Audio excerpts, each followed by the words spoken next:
me banka kani wudu labor runabout banka toto na boapeso ne mehu toto one kura ba kokura mehu ewo ekwan so ya ekyerese yes asante wade ohene ekasa na amanfo de aye adwuma disa enete nestos memie sede mpayfo de etudwa no ye mie stores ne timen kona nkobie store ha yase restaurants no money hospitals no pharmacy no media for any essential services no de wo mo ebetimi aye adwuma na enokra no oya no wahwe yi sede eho ensemte because ne nyame ya atuma ya de ohima ye ohima beko akose bemu sede mpayfo ekano no na yahwe kunadu yadom ya otoso emiensa eho ensem wafa kofia pia wa ha na mana kwaba anza over okay mwache yenua na bokode na me adom ready abre boadwuma wende etiti ya yeda so asoche enra muja misi ha na mukoshe ho na kamenku okay le opa enene mo muja misi ya na so kwese ho obo de ede o ti esi wo ha no wa na so me ko ho o ti esi ho sa yo should be bring na so sa unya ultimate trust me nyi na ko trust you are moving yes you are moving yes don't you be na so sa boadwuma ekasa sa do be na why you lonely? You found corn. Apple was a cafe na kasa no krema. I do have them kasa was you know yasa. Etijina check akrana for this year bonyo. Go to have you do say Apple na kasa no also you know to say but ning na your son ene nyame adma ibewie bibia na said na o kano say wo ba kromo aye din na edum hapa from Hako Unicorn House eko kejeti around about maybe kromo aye din atokwam na wahoma no so ngo tie ne ye ono abo nto afafa ekrum bebe ni nti said the hotel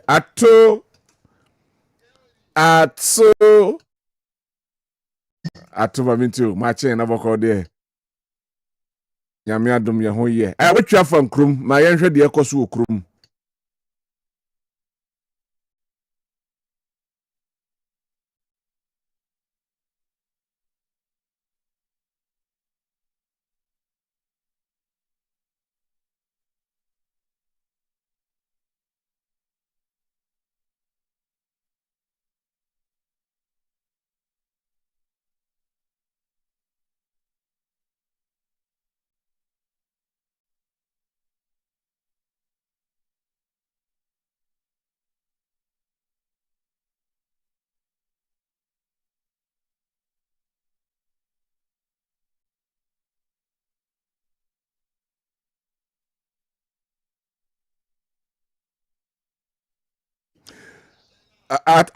hold on mami hold on mami na yemra hold on ya basisi a ya beto aso em say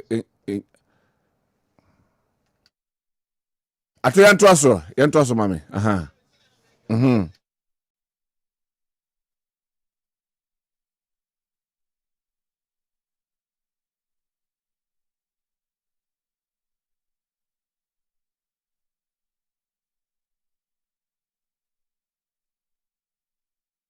ya ba bonti be ba pro be hwe se enya bia no se dwedifo wa santimantemi ano mo bu san hye ne so ana se omode san hye no eye adwuma ne kewodi anapai no ma ba pro kakra afa eye kumase ene ne nkwado pa wo hwe eye efiri pampaso woni se kumase de wo firi eye pampaso na oba obo se ekwa no nyina ya hye niam bebre e okwa no ho na so anapai ye bedu ho no uhu aye se obi kura de aye roba bi kura se fom wa hye mokobi ana se ade bi kura wo so go di stores wo nyina no omatutum that's right gedi ni ba kokura ni wo a anapai se wo firi pampa so na wo sane aba aye kete dubai a won hia gedi ni ba kokura e wo ho ke wo di me firi wo no am sa me bo apro every pampa so de mani chire mo kuma se adum ya kumasi adum die emife bank ahodo enso wa asei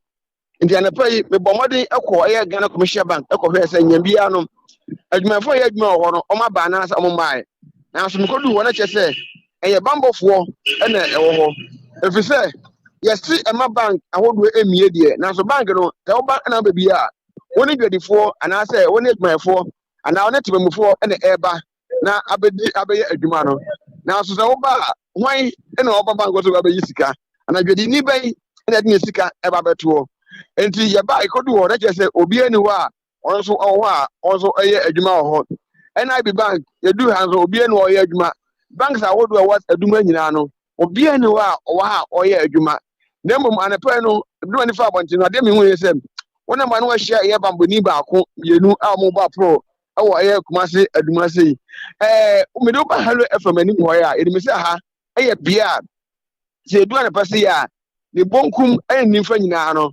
dwadifo ɛtɔn fos no agye kwan afa a wɔn tɔn fos wɔ ha nanso anapɛ yɛ bɛdu ha no wɔn hyia dwadini baako koraa so ɛwɔ ha se yi kumase blue light enipa baako koraa so ɛni hɔ saa nso na akɔ race wɔ na wodi free ɛyɛ yɛde race wɔ no so a wohu enipa baako koraa ɛwɔ hɔ mede wokɔ Dr. Mesa so a ɛhɔ nso wonhyɛ dwadini baako koraa ɛwɔ ha sei anapa yi wokɔ race course a ɛhɔ nso wonhyɛ dwadini baako koraa ɛwɔ ha sei ɛndi kɛwodi anapa yi no yɛaprɔbɔ kakra a yɛbɔ na Asante Mantemia no ɛdi adanseɛ sɛ adwadifoɔ a ɛwɔ Asante Mantemia no mmela a ɛnananom ahyehyɛeɛ no obiara adi so ɛnyɛ deɛ obiara wɔ abɔnten a ɔbɛdi dwa obiara schools a ahodoɔ ɛwɔ Asante Mantemia no a ɔmo nso obiara ni hɔ a ɔkɔɔ school ɛwɔ ha sei anapa yi ɔmo ɛbɛto ɔmo a ɔmo abɔnten a ɔmo yɛ adwuma ɛyɛ yɛdwa no a ɔmo twi ɛhyɛn ɛwɔ Asante Mantemia no ɛna ɛyɛ adwuma nanso ɔmo nɔɔso ɛwɔ ha sei mpo rɛbɛni baako a mehyia no no wɔatwa ne ho a wɔkyerɛ sɛ ɛnyɛ adeɛ a ɔnyɛ nimpa na wɔtumi afa wɔn nti adɔafoɔ no ɛwɔ ha sei a ɔmo pae ɔmo kaa ne deɛ nanso nimpa a ɛbɛbɛfo ɛhyɛn no nyɛ adeɛ a ɔmo ɛreba ɛwɔ Asante Mantemia nti kewodi ubisa me a anapa yi mapro ba na bɔ Asante Mantemia no edi adanseɛ sɛ dwadifoɔ ɛwɔ Asante Mantemia no ɛnam sɛ edwa ahodoɔ ɛwɔ ha ɛyɛ Asante hima adeɛ ne nti no obiara ni hɔ anapa yi ɔba abɛdi edwa wɔ ase kisa anapa ebi obi tie yɛsɛ ɔpɛ bibi abɛtɔ a ɛma ne ma kurom efisɛ ɔba stores ɛwɔ Asante Mantemia nyinaa no yɛatoto ne nyinaa mu yɛatoto stores ne nyinaa mu dwadifoɔ no obiara ni hɔ a ɔwɔ abɔnten kawodi ubisa me a neɛ ɛkɔ so ɛwɔ ha sei no right yɛda ase atokwam na sɛbi yɛ mame musa o ɛyɛ sɛbi ɔmo a madwemu ka ɔmo kakra no me musa sɛ wo ne nam wahu bi so wɔ kurom a kewodi mamba pro kakra anapa yi sɛdeɛ nim na nka wodu baabi te sɛ pɔnkɔ run about a wodu prisons wɔ no a nka wɔn bɛdu wɔbɛhu abɔdanfoɔ baako mmienu bi sɛ bi a wɔte hɔ na ado kewodi anapa yi no me ba pro hwɛ hɔ akɔkora me di ka akɔ first me du abɔdanfoɔ wɔ nyinaa no obiara ni hɔ abɔdanfoɔ nyinaa menim sɛ ɔmo a ɛyɛ ɔmo ade hyɛ na bɛfɔ mo de ɔmo akɔsie di a menim sɛ ebi abɔdanfoɔ na so na ebi ɔmo ate sɛ bibi asi nti ɔmo adwane ɔmo ankasa kɔbɔ mo adwade a kewodi menim abɔdanfoɔ biara ni hɔ a bɛhu mo abɔnten enwua ne mu a ɔmo so ɔmo yɛ tinkafoɔ yi a ɔmo so na nkedu anapa a ɔmo ma kurom kura yɛ fi kewodi anapa yi ma bɛdu ka yɛ tia roundabout nka anapa yi nka baabi a nka kurowura ne ho nyini si no nka at least wobɛhu baako mmienu mmiɛnsa na sɛ bi ɔmo gyina kurom nanso anapa yi bɛdu kurom no ɛnyɛ deɛ a ɔmo nyina no obiara gyina ha nipa baako koraa ni ha saa yɛ nnuanom ɔmo nom ayi bi ne nyinaa no ɔmo nyinaa ɔmo ni deda hɔ ɔmo nyinaa ɔmo nim deɛ ɛkɔ so wɔ Kumase nti ɔmo nyinaa no obiara tenkafoɔ no mani da hɔ yɛ nnuanom a uhu sɛ obiara nom wie mesrɛ wo kewodi yɛ nnuanom tenkafoɔ no aduane pa na nka ɔmo apɛ red bi anom na nka ɔmo na ɛbɛgyina mu a ha sɛ ɔmo pae tɛɛk kurofuom ne ɛyɛ asafoɔ ne mmeammea ne nyinaa no kewodi anapa yɛ baayɛ no ɔka mo kasa saa nkɔfoɔ wɔ nyinaa no obiara ni ha na nka ɔmo ntaade a yɛfi ahodoɔ a nka ɔmo de wɔ kurom a nka ɔmo sɛ ɔmo nase fi ne saa nneɛma no nyinaa no ɛna ɔmo nyinaa no obiara tu ɔmo ho fo obiara ne kurom ɛka baabi a bɛgyina deɛ nka at least kɛmɛhu baako anasɛ mmienu kewodi yɛnim sɛ nnɛ obi a bɛkɔ na busu efre dia yenim right nti ebi a me ni kyerem a me kɔ Dr. Mensa na me kɔ menhia ho me du a me hwɛ sɛ ebi a ɔmakɔ bu ɔmo ho ɔmo base ho all right ana sɛ ebi ɔmakɔ pa bi atena a ɔmo so etu ɔmo fo because anwumene bɔ no so a ɛde kɔ na ɛde abrɔ bɛkɔ akura ɛde bɛ ninka kɔ bantima efiri bantima ne de kɔ ɛyɛ ɛbɛn mu ɛyɛ brɛman ɛno ɛna mpanimfo ayɛ sɛ nyankopɔ yɛ de ɔmo kɔ a ɔmo mpɛ sɛ obi abɛtwitwa ɔmo akwan mu ni sɛ ɔpɛ ɔmo asɛm na ɔso yɛ abranteɛ na saa abɛn no wobɛpie na wobɛtwitwa ɔmo akwan mu deɛ a ɛne abrafo baako no a mini di nkɔmɔ no kyerɛ sɛ ɛde ɔmo de wuti anaasɛ ɔmo no wapantan ɔmo bɛyi wapantan baako afiri hɔ na wapantan no o rescue no so ana da so no ɔmo bɛyi wapantan baako koraa afiri so ɛma kyerɛ sɛ deɛ bɛsi asi nti kɛwodi anapɛ no yɛ okurom all right okurom ate sɛ samampom medase Kumasi a ɛyɛ business center ɛnɛ nkɔmɔ a ɛba no sɛ asante ɔman ampa ɔhene ɛkasaeɛ no obi a etie na so pɛ mu a wama krum ama mebie ne store sɛbi asobrakyerɛfoɔ no amma wɔn amma na sɛ kuro no yɛ ɔde a ɛyɛ ano waba ɛho nsɛm ɛna atokwa amena ɔno ɛyɛ nsɛnkyerɛni a wɔbɔ ho nkɔmɔ ɛde akyerɛ yɛ no ɔfa nti me yanko ɛsɛ yɛbɛkɔ de ɔbɔ nkrataa no mu na yɛahwɛ ɛnɛ yɛwɔ nkɔmmɔ bebree ɛdi ɛnɛ ne da atwatoɔ ɛwɔ dɔteyie no mu nti ɛnɛ yɛbɛkɔ manhyia na yɛakɔhwɛ ɛde atwatoɔ no sɛdeɛ yɛde kan de ato dwa no sɛ ɔmampanin ne napamfoɔ bɛba former vice president Alhaji Mahmoud Bawumia bɛba former vice president President Nana Dankwa Kufuado ɛna afei former president Kufuor ɔno nso ɛbɛpiem ɛwɔ hɔ mate sɛ Ghana Football Association foɔ nso mpanyinfoɔ nso ɛbɛpiem ɛwɔ hɔ baba yɛne sɛ politicians no politicians ɛnora bi bae kakra deɛ ɛnora sɛ Justin Kodi Afrempong general secretary MPP ɔne na bi organizer chairman wontumi abrɔnyɛ ɛnora abrɔnyɛ sɛ abrɔnyɛ gye no ɛhɔ ne nya agorɔ koraa ɛnora abrɔnyɛ ɔno nso ɛpiem nti ɛnɛ deɛ sɛ ɛwufoɔ so no nti bɛhyɛ ase ntɛm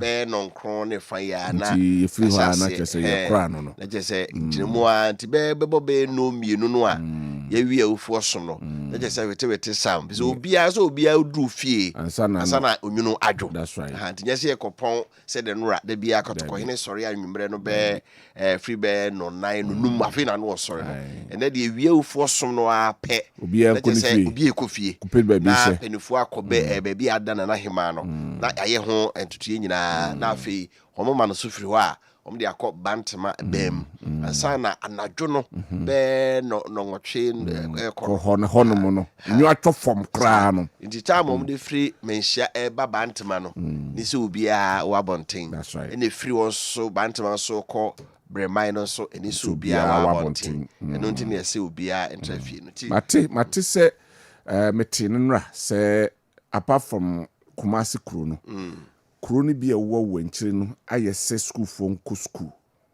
mate nti mebɔ mo kɔkɔ menim na tete sɛ kuro no ɛwɔ nkyɛn na ni Kumasi kuro pi mu no mate sɛ yɛsɛ schoolfoɔ no bi nkɔ school sɛ moyɛ school mpanyinfoɔ na motie a ana Ghana Education Service for motie wɔ hɔ no ma ɛsɛ asanteman nti mo nhyɛ no nso bebia santoma kopim bia no yɛse obi antena fie nti mo ntena fie sɛbio ankɔfa asɛm bia ama yɛsere mo man kwada no entena fie no mo teacherfoɔ nso entena fie deɛ wɔ hɔ no over by kind courtesy of Niwa Scientific Herbal Hospital and afei opana phones wɔn ɛna aso asen a yɛde de obon krata no mu nsɛm ɛbrɛn over yɛnkɔ the bokrata who don't know some no na poso any day bro and there anopay kuwakrata ni nyina wa ha Daily Graphic e wa ha Ghanaian Times, The Chronicle, Crusading Guide, papers ni nyina wa ha nsɛm wa eka no na ye bonto fama onzu pia na akopi bi enso atop yemfa Daily Graphic en chassie was BOG drops policy rate to 21.5%.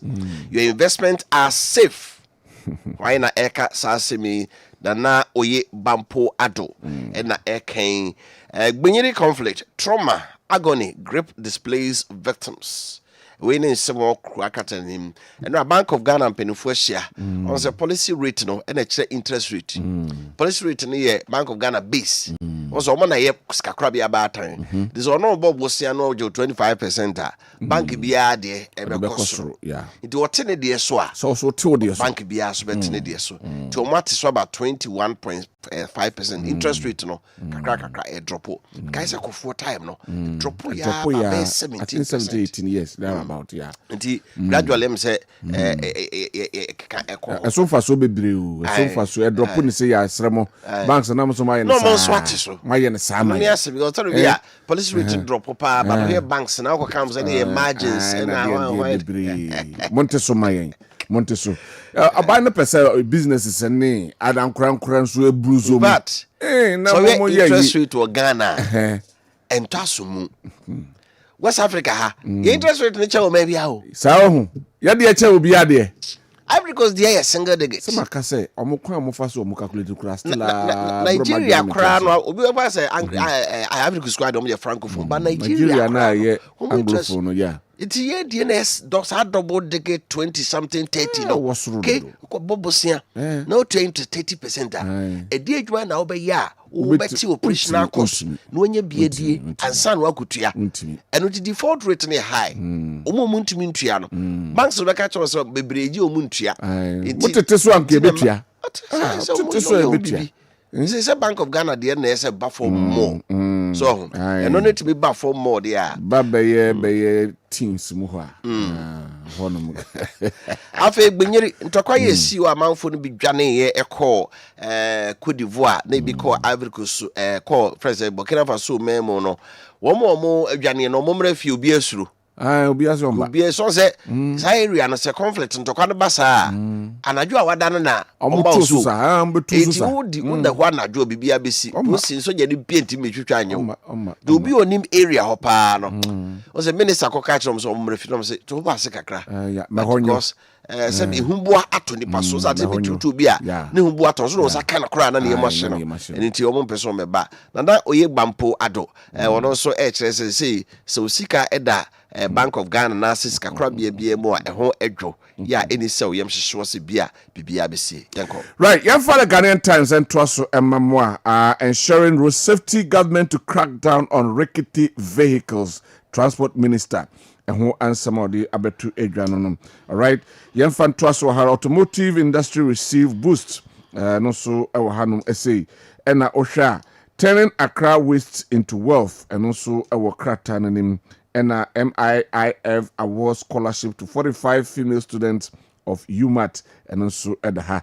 Now transport minister neka say ene womo eni abriye pa mbefa kwanso se bi car ase atete apro ene nam kwanso na okwa ase agbaja ha wuti so a ohwemu atum so hu ka kwan no so se ekọ enso tika nim we ni nyina ne sen ene omso bani abre a obo behwe eyi sakas ni nyina firo because ene aye nkwanhia adoso enso ewo ye kwan so eno transport minister na odi ensemi edi atudwa na okọ automotive industry ye chense name womo enya aye boost ya eboa emom nyumedie no enso akoso enso ewo ha eno eda krata no enim afei abetudwa ne se sebio ewura ye tuguo no ene okọ nkran a ye chense enwura no otugo no bi sisa wutuo no bi sisa wono so ne japade kese pa no wonye sika kese sana China tie China so to ball egu a woto twene ya woda woni a eni 1 minute kwa ba da na ho because ye to so it's a Ghana it we do some pempenso no a ebe ye obi adwuma krasa osori a opra ball akoton Sada yinya sa waste recycling plant no more. And an ear caricate he comes and right can was say a idea be a can no more ye. Is o my gym ama car na ye dada pa to say wusia pifi to ba nyasem kuma. You hono ma to kokuru bi so a we kura kase mu kura o kwa ka wo betin wofa. Say one can tempa say ye can na benya pa ahwa ka no wonfa. Ah ko nkuro nketo na dia ehu. Sometimes cry no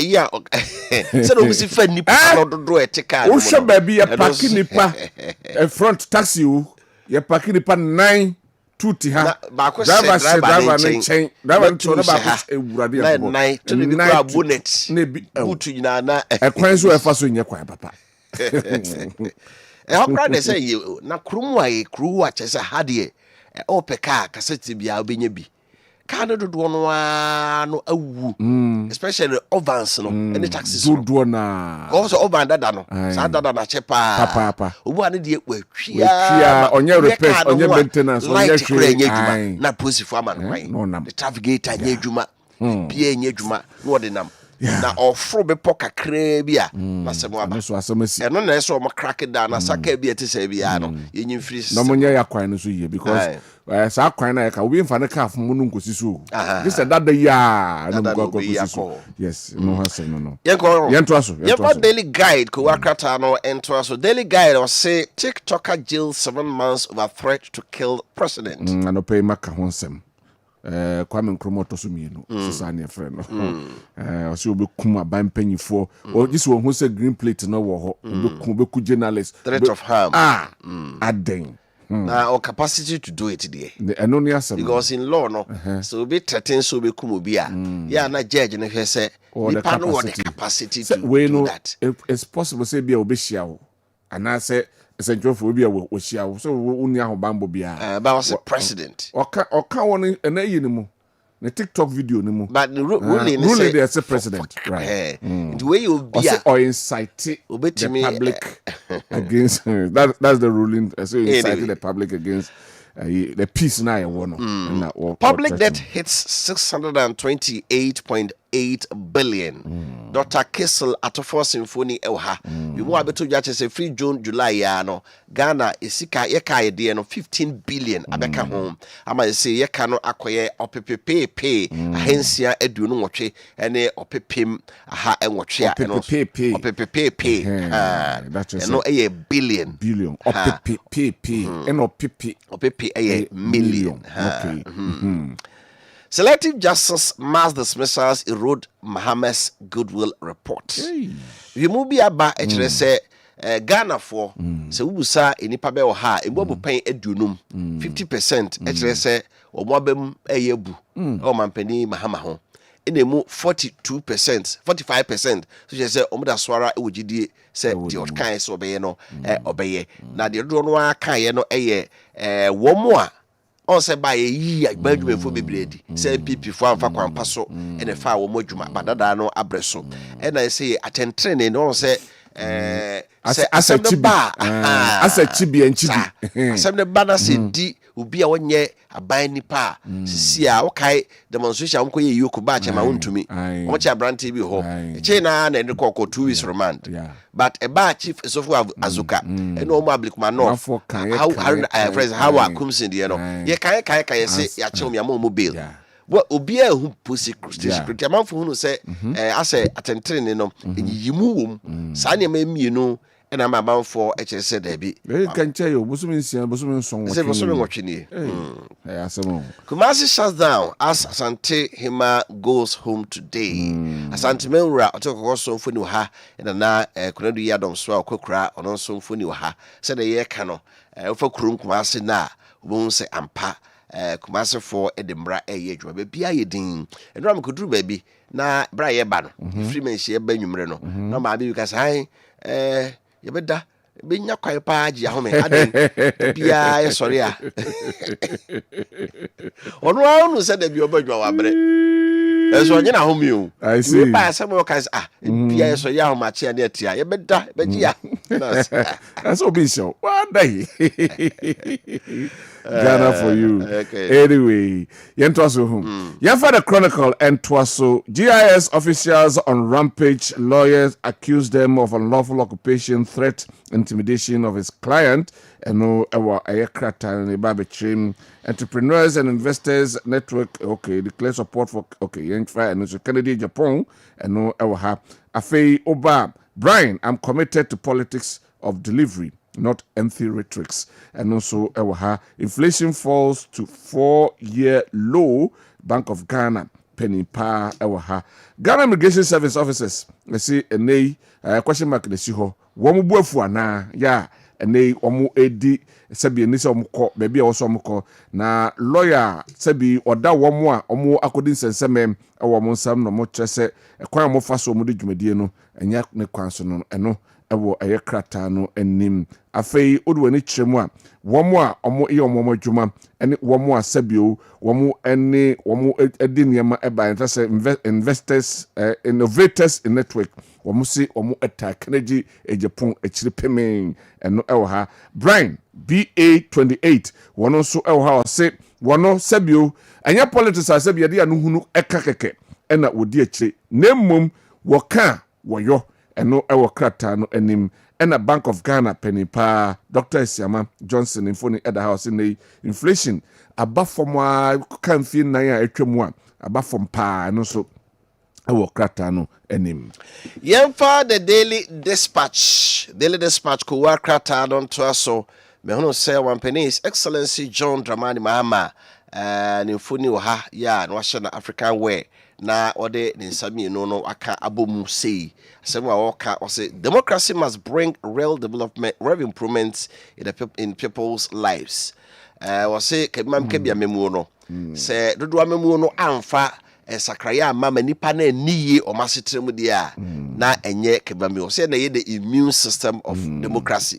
Date na yese me nkoto aba na men kire de mpesu di me so na bibi ha me amenka na se me yesa ne me nyina na emfa sakra bia mere me dia ene na me ya eden so nti amai na omo akonkan pa no omo to aba amanfo nto ebi se ya kikire o ma na ma ye wie nti obo hu se dem koto aba man labor na conservative democrat na the America to to aba no manya 49% turnout omonko just any part half of crowd omonko so de no kafu wotu fie ne watu half of crowd already omonko salayo ne konko salayo ya setra mu nye ti ha ya setra mu ni ya to aba de tumi na ma say ye ne mayi ti ba na wonye ne mayi dia esa ba na me koso na ito ye no fa so ama so air pollution kills more Ghanaians than HIV and malaria no I can wasem so from my home no say ya say no ka to musie ene ma ye hye basa some da utwam baby na hwe bola wo hwe got be pa utumu say ano eden tackling corruption key to Ghana's economic resilience when a courageous the chief of staff was dream the prayer say Ghana pa isika sem ne ma be koyi a eno ya de was you to so sapa afei Agric Minister Ononyanfa Rekopoku Mfuni Waha was a Ghana's Agric Minister appeals to Denmark to help address Ghana's food shortfalls. Ghana, I was say how how power about Kudiane because the Oya Bay Juma and Oya Bosumi Jumano. What did I get ya? What did you so and so kwa mani biswa ubi aketo de bia be 10% and a tediane sa omukro mu ne nuane wo ho no nasefo no nti ko Europe nso a omanya omiyekua pa Denmark is agricultural economy. In fact, we videos be out here. Ufie, nipe ubu ane fie. Ho nyina yefu. Vegetable bibia potato bi odibia ho. Oma advance ho. Ho nyina yefu. Omutimi ye ni layers. So, I see about say table ya etiso yi. Ya bo 1 2 3. First layer in twos. Second layer be a garden eggs. Third layer be a okro. Ukọ ha no mo na we wa ha. Eti the fie no kra no ne ma we green kwa. And about last scale no so mechanized farming pa to Europe the Denmark the agriculture and the mainstay of the economy. It minister just say ko he so metimi aboy na aduane de se be ka ne ntimi nya aduane de ni se yankopon ma ya sase aduane nko ade ni se common ending. Baumia is NPP's best bet to win 2028 presidential election. NPP's Richinyama can you not support Akobreko? No, is it Alan? Yeah, no support to Alan. Yeah, just support to Alan. They say we're free, Alan. She's Alan does we're free. MPP. Say was it Dr. Baumia? MPP for pink could be a party or no? And I saw never. Yanko. Right, my young twasso ewaha na yemfa Supreme newspaper no and twasso. Paul Jobs a black one for pocketing 400,000 through riches anti anti-corruption.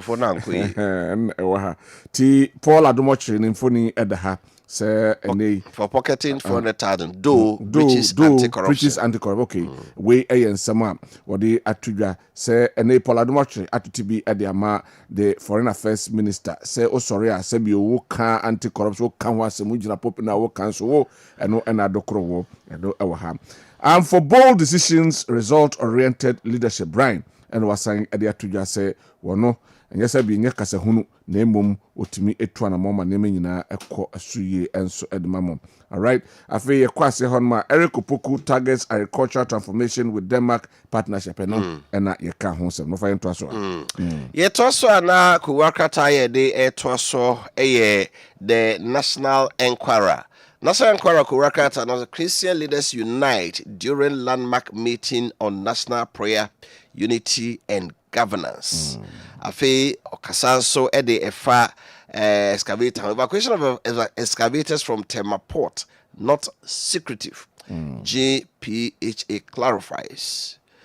Ghana secures 3.5 billion investment to boost upstream petroleum sector.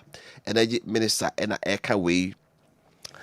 49 million cyber security saga. Kandapa is a critical witness. Eduboy lawyer claims. Lands Minister urges calm in Amansie after fatal mining clash. Kuwakata the National Enquirer or say Omemu asofo mpanifu nyina kabom say Ghana ye nyina kabom so mai ba koni mompaye na etimi abo mamamu pa etimi etumpon. Ghana Ports and Harbour Authority for say excavators no mu ye free habo anadwo no a manfo say aba na sase amesebe say omo de ba anadwo no omo kle no say ye no kre yi ne dia kosie baby ade bo say utini di ne hunkan now then say draw for call say mo mehwe excavators amanfo di aba omo ntimi nkyere de omo ba enti ye move akwa na wanye na anadwo kode u yes excavators ye beka ho asem ebeka ho asem because excavator a problem organ ha nti se wo ye na sadia no kode obra mo information bia ntudwa se following bia congestion bia ni excavator adoso abonti no e na adahwe e be move excavator so nyina de akwa na go bia hu bia o te butumi ye press statement kra na go bia hu no na mo statement na to so na ekoye na ekobusa ho asem abekire mu dia ya no mo for ima no makofi bo a so for here asase ni mo ni paso no foni wa ha e na o se wakọ one amanse on se na na esi ye wo asankofo dia so no mo eni nkru no empato nkru atwa ho ahia wo no so bi akọkyerekere busuan no ma de hye hwe wo mo nkwa no so bu nya abotre bedifo ben hwemu afi Kwabena Dubai case National Signals Bureau akwara si unika wan cedi kura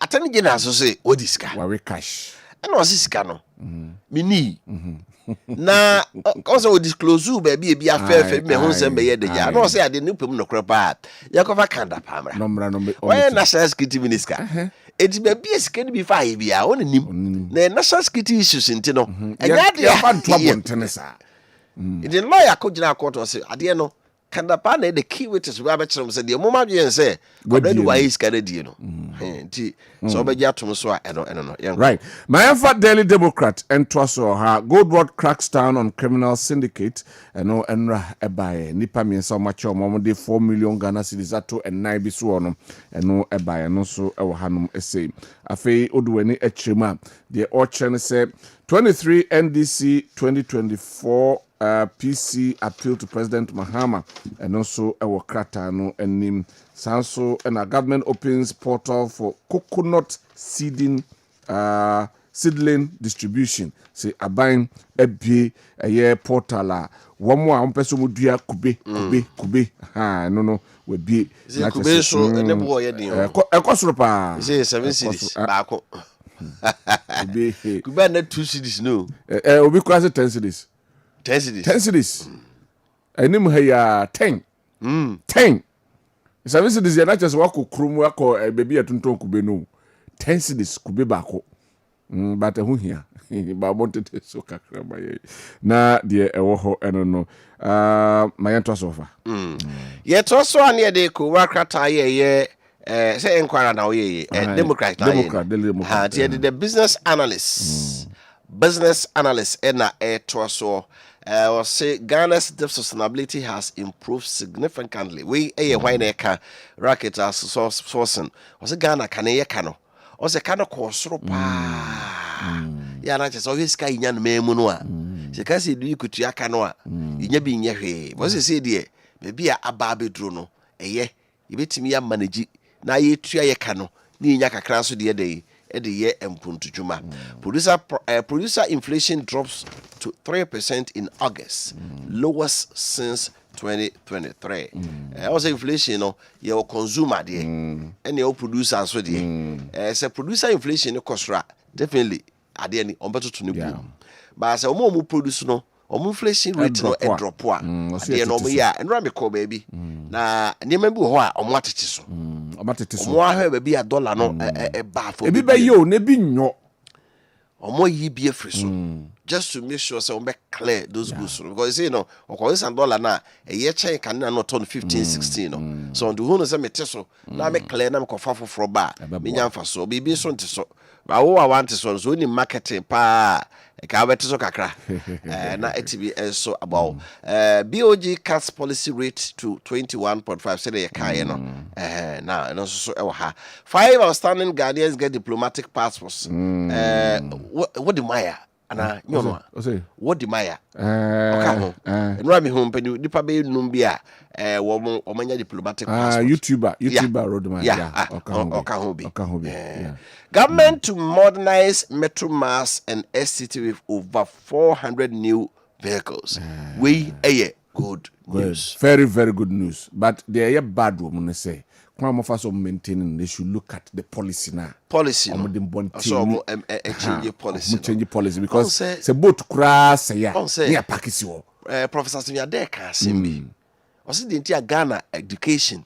Enko school nyina ne say obi a head teacher na headmaster ya man to me so manage school no ya I said the shenensa bia no odi to me no frame penifo no nchen ansa na watimi aye e bi ne metro mass de no se metro mass car no ne fan belt ti the big band we are not just say opake because Kumasi metro mass manager entimi nkoto fan belt and a big band machine Nemo say opakia na Accra Kumasi de no doso a no information cause yenya bus be 50 yeah the break band that say near the contract am obi am akoto break band abeshim na so am pass won wato car de ma driver so nka no be catch say break band that say ya be catch say pack na cars ni bi so break band san makoye. This is the poor management policies metro mass ma ya na ya kizu o mo keke e system na yes no e say the Kumasi management man na e de man say manage it's a break band obeya konta wa wa konta it's a break band na we na se bia gasket na ase no obetimi ato bia se mu a e say man to to maintain car no yes so the 400 cars e be e ba mbro no betwi after 6 months ko bo say asase e say on this policy the work and the sano party enya de be ko yi kra yen ko yi right ya fa de atwato entwa so e wo hanoma Daily Post ena ye de etwa so e wo hanom say Ghana signs 1.5 billion deal with Eni and Vital to boost oil and gas production and no oil and gas for no ensensem Suzy Penamai undergoes successful medical review in London. Okay ababa no de etubo nani bantama SDA no say de say clear no say obetimi akọ school ti enei waba Ibrahim Mahama ene so na sene obo ano ama na ekoye ne surgery ni nyina no bibia akoso a wasan aba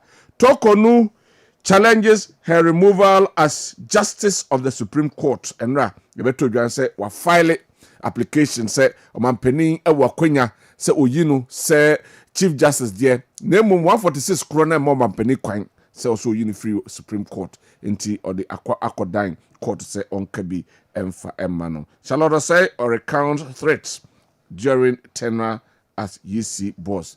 Mame Charlotte say on also at the ababa to just say umra no ye electoral commissioner no penipa no odano no amanfo threat the ban so ena waka ho ensem enso ewo ha wafa ye de si kind courtesy of Niwats and Opana. Over into Yevana sekasi ma Opana phones ni easy buy adaroma or say yemfa ento wenim say bomodia sounds so mobile phone na opata obeba na omonso ede bia mawo na afi watutu ane kakra say Samsung, Itel, Infinix, Tecno any phone bia iPhone nyina na opa de omo nyina say ode osimiska sei na menya so ho Zika na ka obobu ano ne nson ne nso de wanya bia fa kɔ no momfa nto ase o se de menya ni momfa nto ase mame na momfa phone e mame uduru wa e beje ne mo kwa abomode afa o Ghana card ana national ID card bia wo no fa ka ho na e fa kɔ na odi kokuduru hɔ a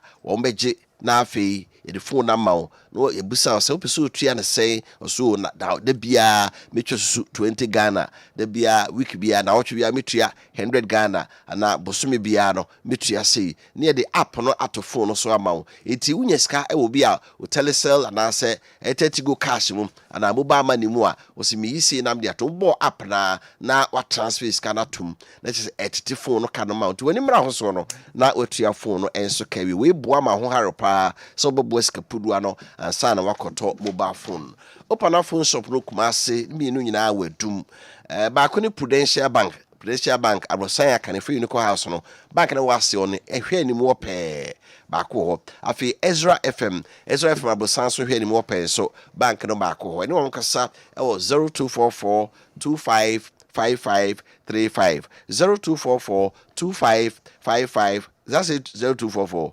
0248 0248 255535 0248 255535 afi 0200 866 455 0200 866 455 so Ni what scientific herbal hospital Dr. Nimo ene dano na yebo Dr. Nimo dia na on se eba awo ho nsem so be ma so yoba se bio awode ne ho aka ana se wo be ma no ena anti yia bra na yemwa wabokwi ho pa na oni ni team medical specialists scientists and researchers na kabom no so yade bia how bia ewo nipaduam bra na yentu ho anamom emfa mwa se ya wo ho ensem ana se bi oba ne bema obema yo no ensiye oba yo no ensiye wa wode no nsama bam ana se obema re no obema na nkasa no problem ho a or repair e ka so be repair na jeso yama na sini abrane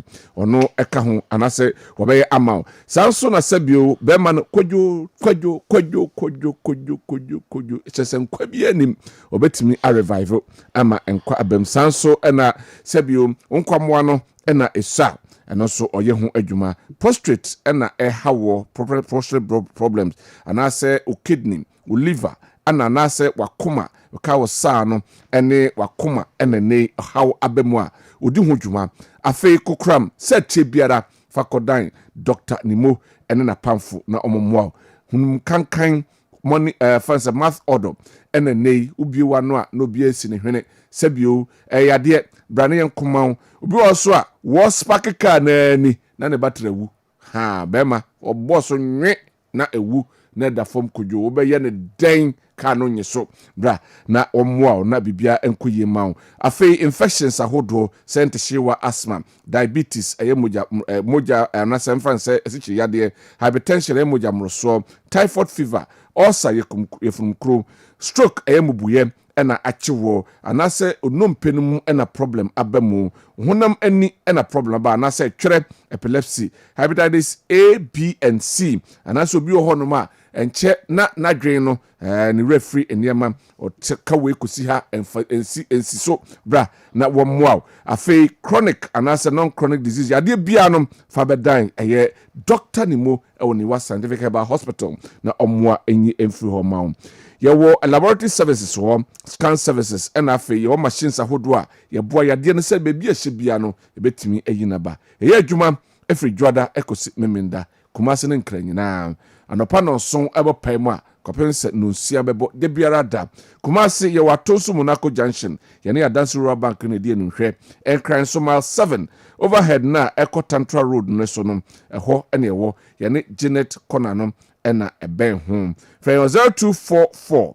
087687 0244 7687 and 0279 08 7687 0279 08 7687 na yenyo so mame ka messages no kakra na afi yenhwe video si da yemra mame enhyase emfemfiro good morning we esi teacher Kujo ewo teacher Kujo ewo trebom adantase or say NDC. Okay, let me move it this way. Or no Edibiabam. Or say public debt rises by 15.8 billion Ghana cedis on currency swing, high domestic borrowing, only sanitary pad NDC bought for the past 8 months in government. Our public debt has increased by 15.8 billion Ghana cedis. My goodness. Where are we heading towards? Tokonu challenges her removal as Justice of the Supreme Court. Tokonu must allow the case to go because no matter what she does, this incompetent president will allow her. And also, Edia, what they are bringing anope. Capito go sumenshia. Ono say, as I'm speaking now, there is no other person in the MPP presidential primaries who can compare to Dr. Bawumia per his track record and vision. So I'm pleading with all delegates to give him another chance to lead a party and win power come 2028. Ono enso edie enonom. Golden Boy Anas Wamamponting.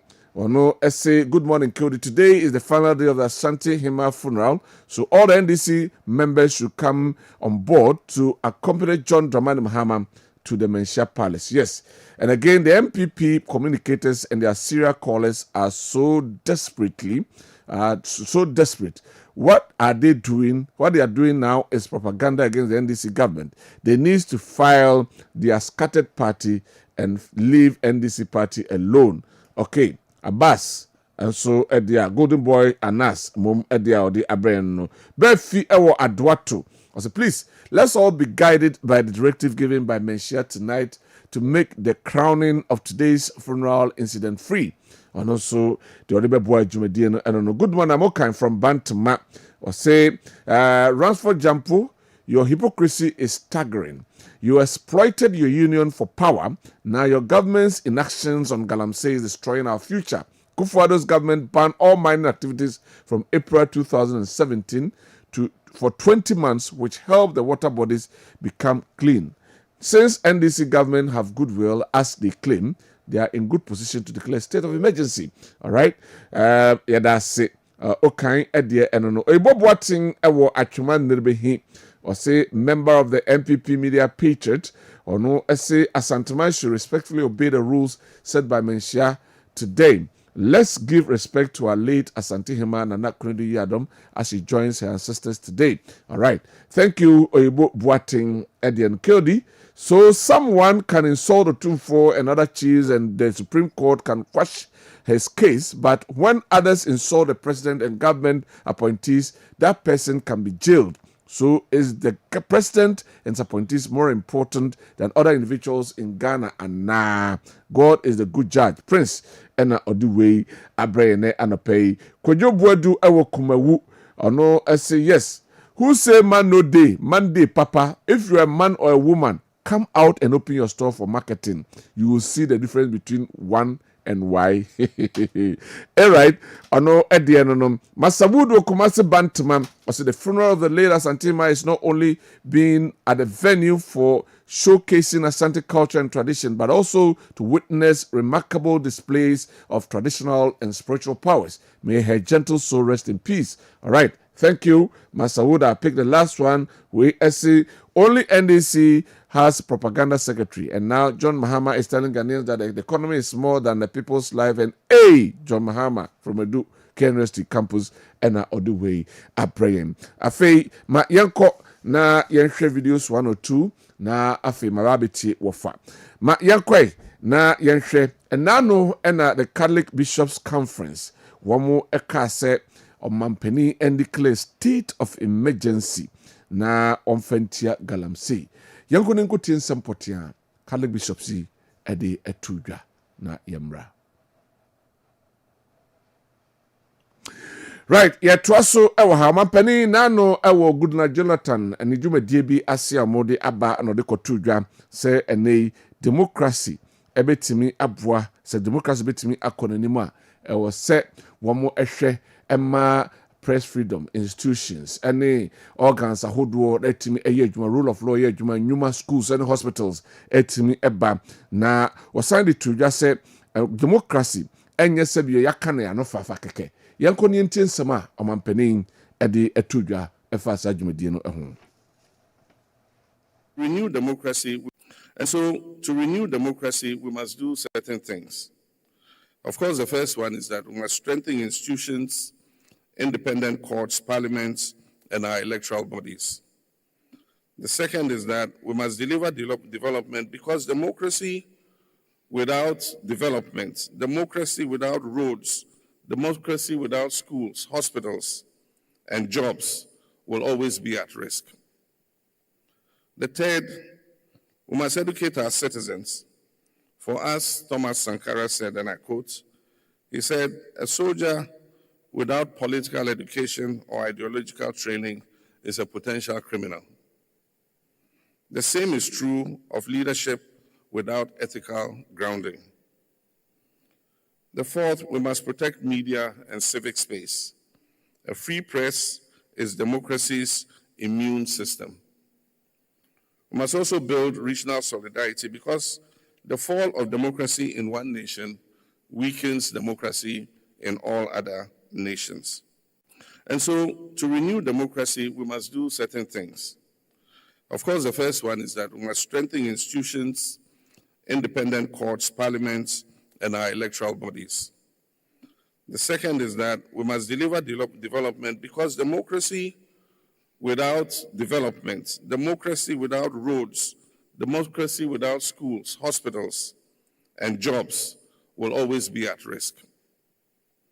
The third, we must educate our citizens. For us, Thomas Sankara said, and I quote, he said, "A soldier without political education or ideological training is a potential criminal." We ɔmampanin nsɛm na The same is true of ɔde ɛto leadership. dwa no ebi ɛna ɛnɛ yabɔ bi ɛnso ɛde ama mo ɛnɛ wɔsan ka Ghana ho nsɛm sɛ kasa yɛ kaka bi mam kabi amamu paa ɛwɔ Africa hanom a Ghana ɛna ɛdi kan sɛ yɛn yabɛyɛ kandifoɔ yɛayɛ kyerɛ kwan sɛ the democracy no ɛwɔ sɛ ɛkɔ yɛntie nsɛm a ɔmampanin ɛkaeɛ ɛde fa Ghana ɛnso ɛho.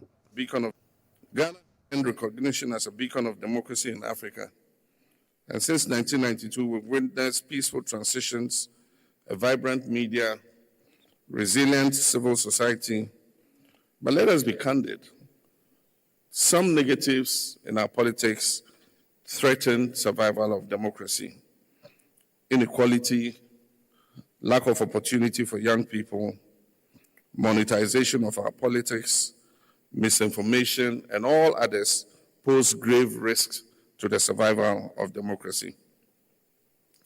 Kwame Nkrumah once warned, and I quote, he said, "Freedom is not something that one people can bestow on another as a gift. They claim it as their own, and none can keep it from them. Our people claim their freedom, but we must guard it jealously." So my question is, why democracies fail and why democracies die? The first one is weak institutions that fail to protect the rights of the people. The second is corruption and elite capture that erodes the trust of the people in democratic governance. The third is exclusion and inequality that alienate portions of the citizenry. The fourth is leadership deficits that squander legitimacy of governments. And the fifth is external pressures that exploit the vulnerability in democratic systems. Ghana has earned We recognition. ɔmampanin nsɛm ɔkaeɛ te fa Ghana ɛdeɛ ho yɛnya democracy ne deɛ so kwan bɛn ne yɛfa so ama democracy no mfa so aba Ghana for ɛso ma yɛnkɔ Catholic bishops no ho ɛna no ɔnam de bɛto dwa sɛ ɔsɔ ɔmampanin declare state of emergency now against Galamsey. Said ɔmo kan no yɛnkɔti nsɛm a asofo yi ede tudwa. Ghanaians who are worthy and they give the ordinary peanut and they take the whole chunk and destroy the very environment. When there is an arrest, normally it is the poor who don't have the money, I would say, to bribe their way through. But we don't get the great people. We should look after those people who are actually behind the illegal mining, called gather them and sell. Statement made it clear. The statement declared there are other forms of solutions. Now we want to bring them all on board. We want to be at this critical moment. We need a state of emergency. That alone cannot solve the problem. Because the people come, they will go. But at least it will show some kind of seriousness on the part of the president, on the part of the government. So people will see that, hey, we must all set up. We must all get together and then fight this canker. But the way he spoke, it is nothing to write home about. It doesn't touch anybody. So who should go there and fight? And fight what?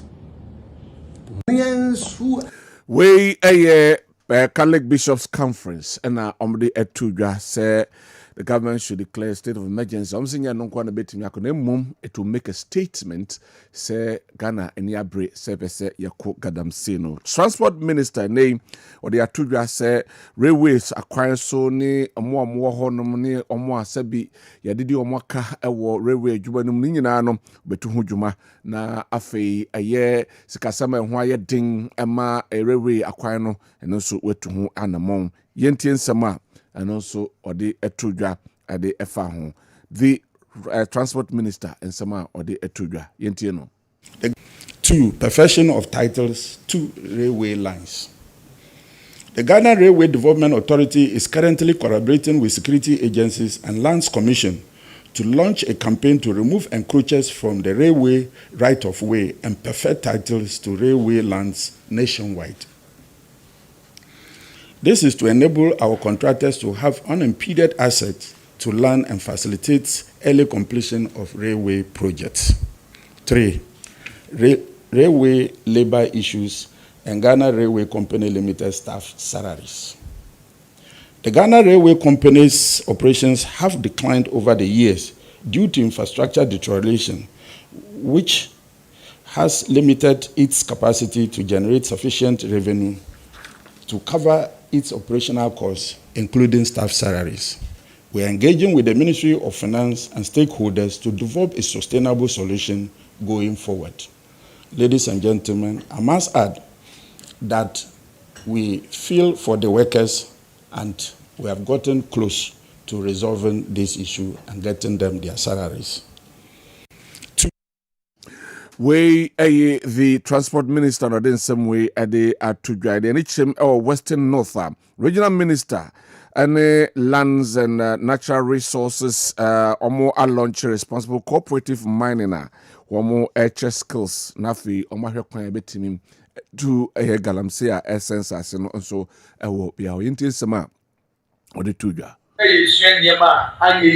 cooperative mining na people be develop we should share that mradamu because ye dim no na ye sua niema anye yi cooperative mining na people be develop we should share that ye ni say ejima ni ye say the way say ya put yes guys ye be share investor na investor yin na yo class you say na nika onubeka na ye wia ye mu say ejima ye wia say yakita whole issue ye juma ye make sure say tell you the dispose here into electric get that was a very reservation baby my name and background ya the mobile lines is late brand we very sample here mradamu. All right, and to way the lands minister and Otenenkana Emmanuel Amakofibwa and ode ensem ede atu edwano enso right yankodi edwa emra na yeba na afei dia kachi no ya dia bebe komenhia ahemfie na yakohwe apew Augustine ejenro ewo ho na yakohwe no basabe de yakodwa so na yakodi edwa aba na yeba dia kachi no ya dia brem yebesan atenase na ni abejafo edi nkomo se mienu miensa wo ho no se dwudwen ho no e badwendwen ho e wo ha no Malamisa beba sanso na ora Kofi Agyeman ono so beba na afei yedi juma no sa enete over okay yenko na ene ya wada so ene ya wada as usual yellow Thursday yellow Thursday MTN so say also be bre ofie say nkora nko school and so de jom shop je na de ohia data and de nkora ba beji wa be hia bi nti na wa data and now use smart TV kura dia o do ofie a no say many house o pompi gusu na ko be hwefo keto anso asa TV do ofie a ma connect ya ma no na o data was so smart TV no YouTube bibia be so we ya data pa it no pay so say be bo afa phone no na bo star 138 hash star 138 na say o to data bo so de obeto no e ba ya na ma 25% account ompe wo pede yen nti star 138 hash bi ya okuta yam na okuta phrase phrase Android phone dia wo my MTN app no that's right ubie my MTN app si a ubie ya bo say yellow Thursday option no wo say na mpe wo boss wa pa data obeto no ni amount 25% account nti wo dia trane ni dia dance MTN amamu ayede pa wi a na odi momo store nti no o masa ma ticket so what's Juada holiday Juada holiday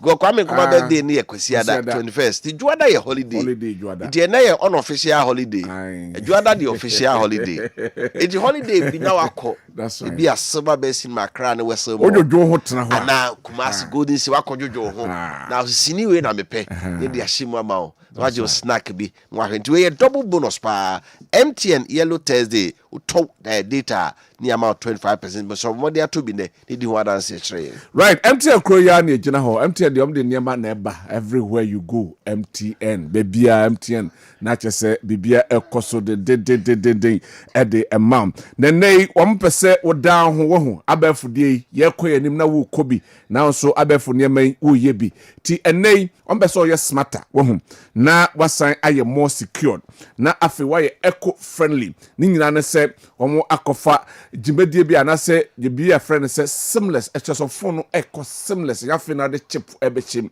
wo be bie chire na wo de pinya ko wanchen na wayi obi o sheda wo pocket a ne sim card gum na eno wayi no de ba kwashim esesem no kra ese no o china nko na sim na ni na oyi ti ko seamless and so obi wi phone na wontumi nyusu ti be kakra wo wi phone a ti se omdo wo kosa bia no ti dial star hash 06 hash star hash 06 hash no wa check yourself phone no etimi ekwa ebitimi fa 3 numbers ebitimi fa 2 numbers entem na hu se numbers na begu so na chese wo koma MTN app no so na afi we di prompt na chia na the form no ekọ eye seamless open chimo afre 100 and asa kojida channel no so na eni komo Unfailing Love Chapel International asorifi ku ye fe no Unfailing Love Chapel International ewo Esreso Ophelia Junction ewo Lake Road no so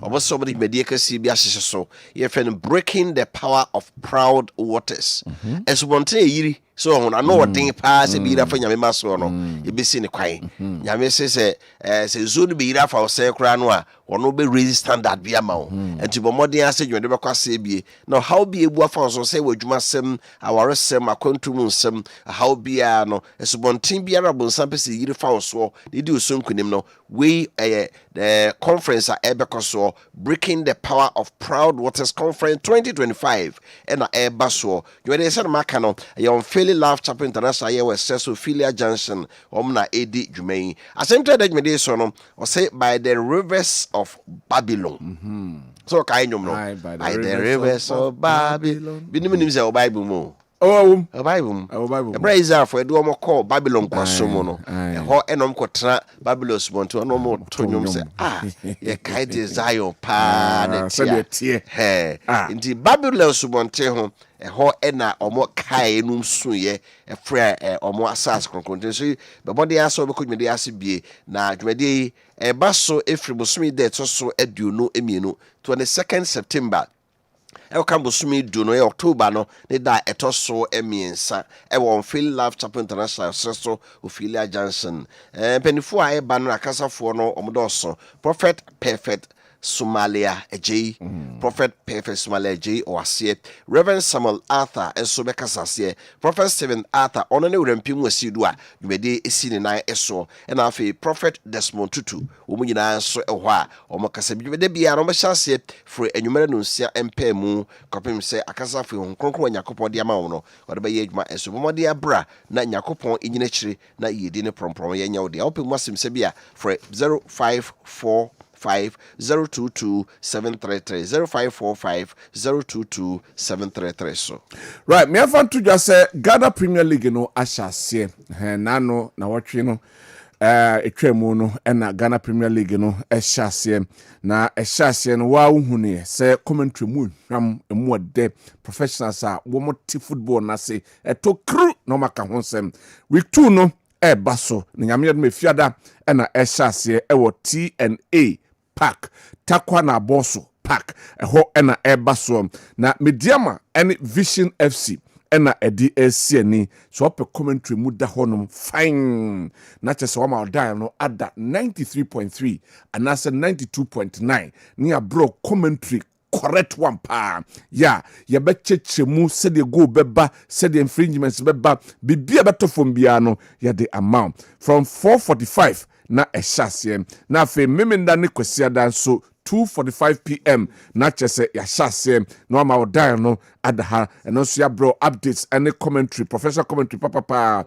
favorite GPL clubs no ya ebebaso including the ebebaso kwasiada eno your friend Super Sunday Dreams FC and Accra House of Folk and edibe boani de na chese wako akotiebi na me kachro de bia ne afibia no football season no ewo de brain na afi we de edu twam promises ahodo ene niema ebema woni aka na afi akaka woni nyina no ebe bro na no se Ghana for eba football dia ye ntoto na se ntima dial no and that 93.3 and 92.9 won kran na chese wetie commentary emu eda ho no pa Afi Kessben University Colleges go soro ka say unya me pay admission form no a oye akechiri modia na ebra na go soro ye admission the ntia also call Kessben University Colleges say Ghana Tertiary Education Commission GTEC omo no masu apo bitumi krata de omo samtim say pan ni ajo matum na the day adan say ne say so call Kessben University College a certificate bi e ba no Africa University na e ba e de dia adan say e college a e de omo shake University ase ye no nti obi bia de ye pa course omo ye ne Bachelor of Business Administration, or more 4 options: accounting, marketing, human resource management, and banking and finance. BS Information and Communication Technology, computer science and entrepreneurship. BA in media and communication, statistics and trade. Another degree or more. Your print and broadcast journalism, and our public relations and advertising. After your BA in politics and international relations, BA in public administration and leadership studies, and after BSc in nursing and midwifery, and then BSc in logistic procurement and supply chain management. So course we bring so eka home pay admission form no be top multi credit savings and loans so grabata do see no more as that Ghana memu nyina afi Kessben University College City Campus no wadum abosana ne asda house dim hye no ho eno mo afi Kessben Media ubakuma sedum asda house bi oha okọ Kessben Media enkran so akwame kuma se Kessben 20% mu bonya bi ato omo main campus no contrast Lake Road and one kasa 0501 63 73 0501 63 73 83 channel so say e was 6 credit passes 3 course subjects no and 3 relative can we mature student when you fear no mu we only established criteria qualify bra na beto addition so Kessben Travel and Tour say yemfa to name wakwantu ho nsem no etesen wako ama sebi Travel and Tour bi ebu wafa so in fact ska waje oni nyina so wieye no he ankosi aga wantimi amwa oda setu baby a wote no wonu a mecho baby ba kopa wate Kessben Travel and Tour ho na so wodi wani ekire se wiemu nko a na wotu kwan afade a ɛho empentenkɔ ɛho ahaw afa ɛho afutu ɛho akwankyerɛ ɛho adwumadie nyinaa no fa bɛdan Kessben Travel and Tour na yɛnhyehyɛ ɛmfa ɛmam yɛbɛtufo ɛde afa baabi akɔ no onim obi man so ɛwɔni ankɔyɛ ɔtotɔ hotel na pɛsɛ reserve mo ɛbɛ reserve correct hotel ɛde amount say ticket na pɛsɛ reserve mo a reserve correct one no the amount say economic class say business class so say ye dey you ni nyina no ye be reserve the correct one na ye the amount afei efa kwantu no ho enhyehyeye time ben and a flight no kra A2 then eco direct then be transit ni nyina be ka ho the amount fa be dan na ye mwa ne de ba kwa ba betwam ha kwantu de nsem bibire na wom to kona se waboso no mu no sika ntamu a bibia betumi asi nti ye ka kyerɛw se enei pese otu kwan bebi a wo kro no wonim ho se de sikasam tie wonim na wo twa ticket wo hwe sika kutaw pass ye mi sika bi pa ko twa ticket da de mekɔ edi na metumi akɔya me ha what mane ha okra banai na bra Kessben travel and tour first floor as the house adum kumase na ne metena se ye ma ticket on credit me de tidwabio me say ye ma ticket on credit ye ma credit ticket na afei ayen share wo de tu kwan no wo ba no wo de share no so wo mpewe na apede hin free 0209 434999 0209 434999 na yenyo so na meba na mabeti wofa Kofi Apia de ode ema ye ne anopai ye besan akomanhia na apew ejenru ewo ho yakwa akofa no ewo wofa mamintewe ana de say ye wayem ana de yemfa ni nyina ma ya nto sen na wokɔ nti de sisi wo ha de si ho na say malambe project amaye a on say kotoko hene o be biara ne che na o hye no eka bibi malam ye hwe eche no a ye hwe eche no a kotoko hene ehye ye no say de di kan no na ye de ase nyinya ye de ngura bi ne de ahye ni tru na mekukoko ehye ho bi so ye picture na maposu na kotoko hene ne che no o sa ase porcupine ye kotoko no ha na pet the ine tutu an ho no ene atutu ne de aye na eche ne odin ena pesa manfo ehunu se eche no ewodin enye eche keke se ofiti ya na yekofa sa ache no de hye no eche ne odin eche ne din ne se enye apesity pen ene kotoko nse beche. Okay. Enya apesity pain. Ene kotoko nsebeche. Osa person so wo. Sai na bi. Ba kotoko de ene de it signifies what? Power and protection. A person de no agunu ho sa ba kotoko de ene de o ba no pege de ikire wo a wo yese bo kra wo hwe a ebetutu wani. So ya kodi yankasa ikire to me. It just say kotoko hina ni abre. Ya sabre onu owo edi akon so afa ni nuaba eko nti enye apese yonko ne kotoko nsebeche na ahweti bi ne so no eche no enkyerase no enye apese yonko ne kotoko nsebeche. Okay, se apese wo sa aprewe bi kura no a tumi na ewo kotoko die no mo no boroso bebre enye ne yonko no ha nti enura na fade no na kotoko hene na kokko guso na afei wato abese no chese ene braba de ne eyefo na de ne ekohe se de na botire no so esitie na yaka ho asem asante ewade asante wade na sebe de bi be ka no se wankoho no ma na se wanhunu bi se ya wonte ne ma no bebre ase na yansu yedwumadie ne se beboa ema enema ne bi enso aba na yemra na fe yentoa so ha na nka mebeka womo a se bi use social media edidi ba media si ho me fanto me nka ho asem because na ye dey twato ye di ohema ye ne dot ye no ti ma me fasio abeja for betrust na fe ye di enkomo no eyi.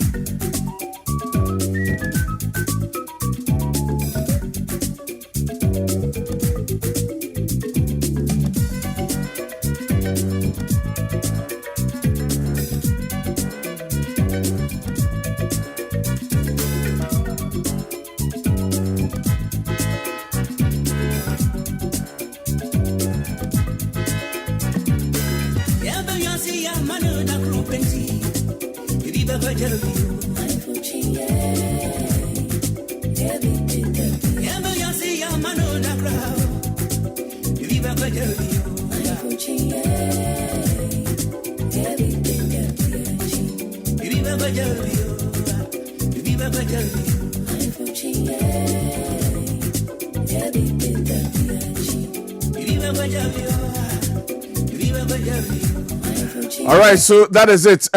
Na I have fuchi na bi de bi akire wa fa kire kire mu. Nti na eho ensem na sei Santa Manyina eni abre. Ya ye jam ye anase ye nana dot ye. Na me ya duma ene da etwato ene nan a oti okrowi obrawi.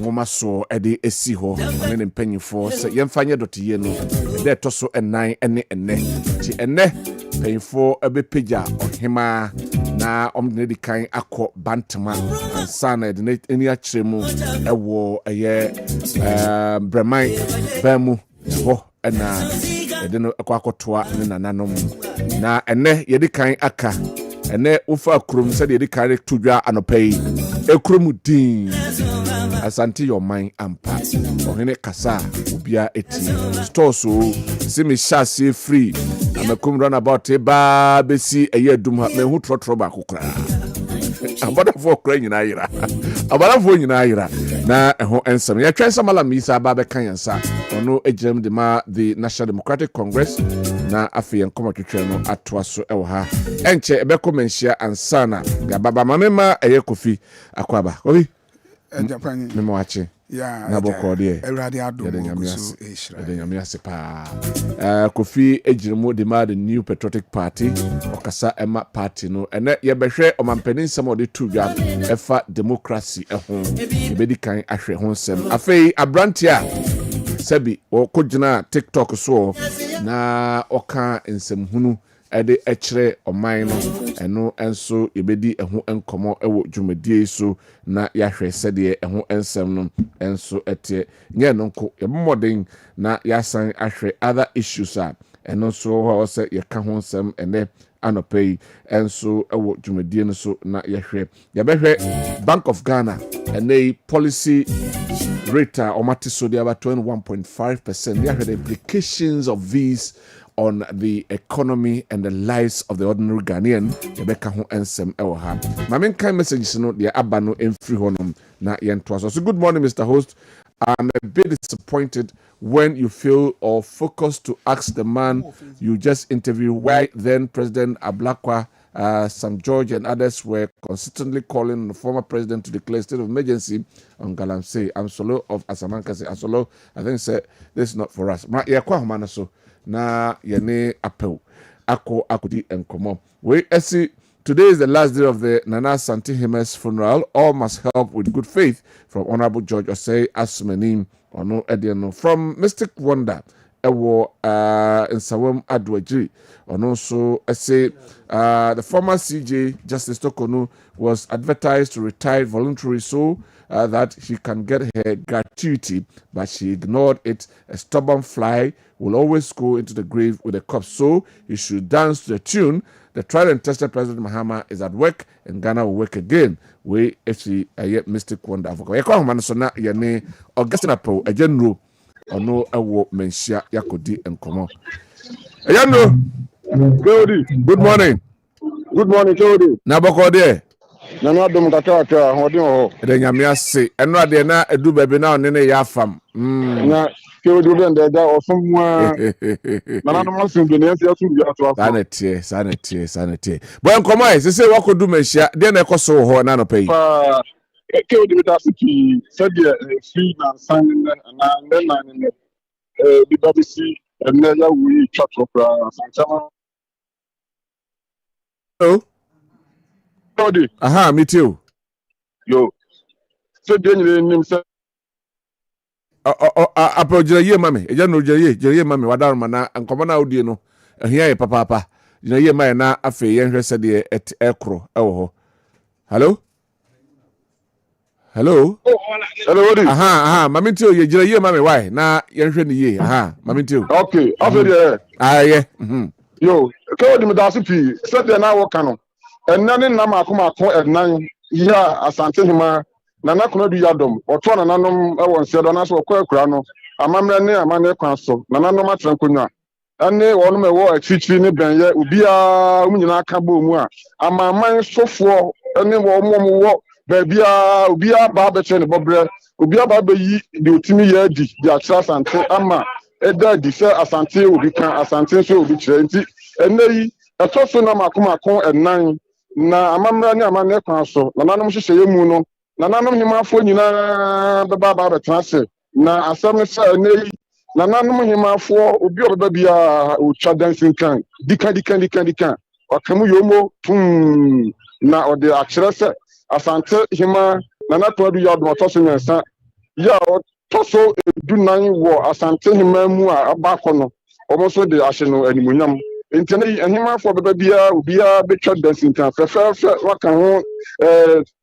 tuntum a ebetumi ada asante amamna ni amane adie no da nkyɛn a Ghana mampanyin John Dramani Mahama ene obeba afei abamu mpanimfoɔ asoafoɔ na afei mu mpanimfoɔ ɔmo wa amanane ambassadors na afei amansomafoɔ yɛ ɔmo wɔ akyikyini bɛnyɛ ɔmo nyinaa bɛba na ɔmo ababa tia kotɔkɔhene na ɔmo so amanhyɛden na afei daakena enu so ada nkyɛn a mpanimfoɔ yɛ ɔwɔ asom mu akandifoɔ yɛ asɔfoɔ mu mpanimfoɔ ɔmo nyinaa nso so bɛba na ababa bɛyɛ asom kɛseɛ de ama opemso na afei abusani nyina na eno akire yamamra enka ye toatoa so no so na nanom panifo ahwe na watumi adi ho dwuma na no wiem ne amane na wapekwan ebetumi afa so de nana atumi akwakotoa ne nananom ewo akura anase ense do enti kaudi se moba manhia fikesem hanom a ena ekosoma akomako na fuwa enan enen de twatoa kura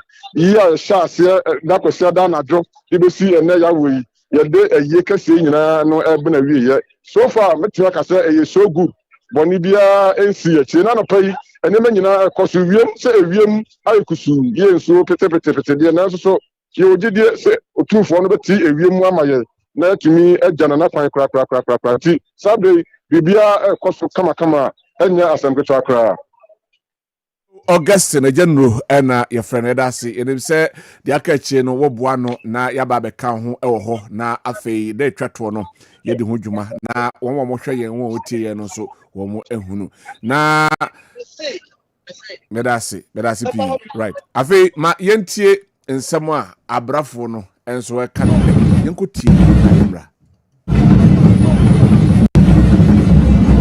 we e abrafo ni na otise suna ya wona wo se sa ti ya o ye mate ya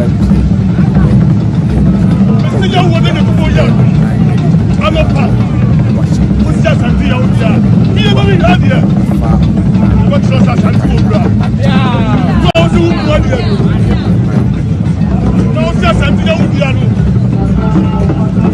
ya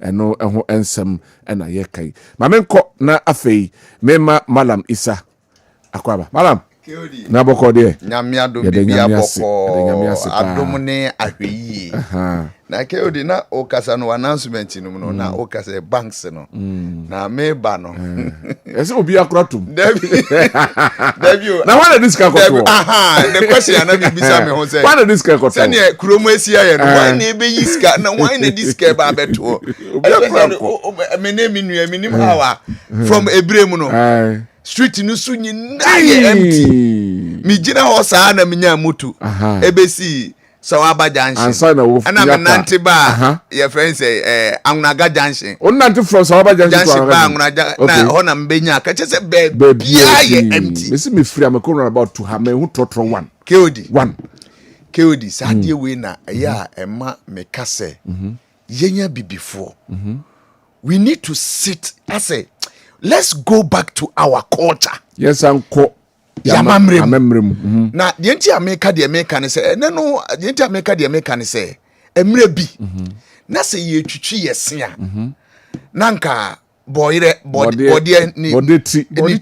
tree no na ya wo na ye di bidie kakra de afra na ye di twitwi yese I must see 50 na won obi be ka che say wo di bibia by friend na pausing eye paste ya wunim yo mazam and start mazam me so we bopo me kura wunya di me so me bo paste bi adi ani yi nyina ye tukogu so wie ya wo masanya ba asa ye advert bi say ne ma bi wogum wo mu die we wo mu die ba ne eye bidie ankantete bidie no aye di twitwi yese no eno na se ye die ye paste no na no die wo di twitwi wo se a ema wo se ye edika fita na mabu say ho say sabroni na wo bre syllabus ebeka che say culture is dynamic no wabwa Oba culture no I was say esesabemo esa positively and yes negative. No, yes. You see.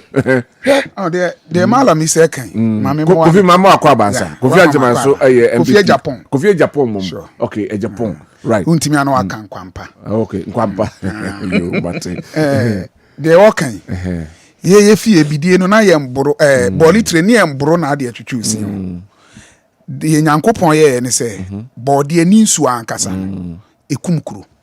Body nsu na body utwa ese mine na ekeka mine very good enti se ukwa fom kra na se kai twawa the first aid ni se twa body na haban no na animu nsuo no fatwitwim emoja no betwa ade enchi no behu se ani no asha se kata se what na broni na bedada waka kiro se eye anticoagulant what you say what the brofo anticoagulant aba minim no kan what e ka se bibia adia emba moja ebo emma moja mfuru eti wono koya no woye ne syllabus no e wono ne kasa to so abeka cho say we ne chemical formula CHHC no kwa 16 na wose wo be kan ya na bekwa kwhie bibi wo baabi ye friend butane na wakacho 2 hydroquin butane ye kwa ye ni nyina ne say what the body juice you egu nsa so a etwa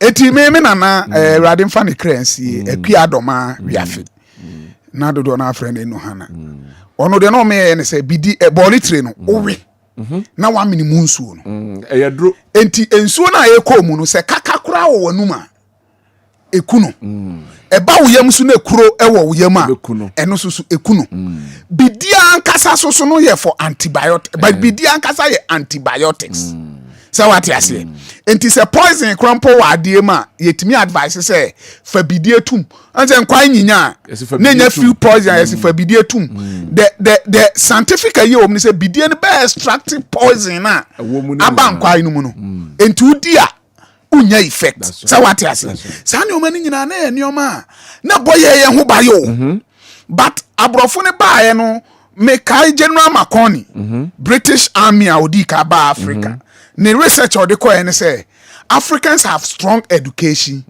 culture, and religion. And before we can take them on, we need to dilute their education, their culture, and their religion. And to hear near edibianchini womu, a natural nisanioma nu ni adeno, omuma ebe who say nina ya abusumudiane, and ye papa.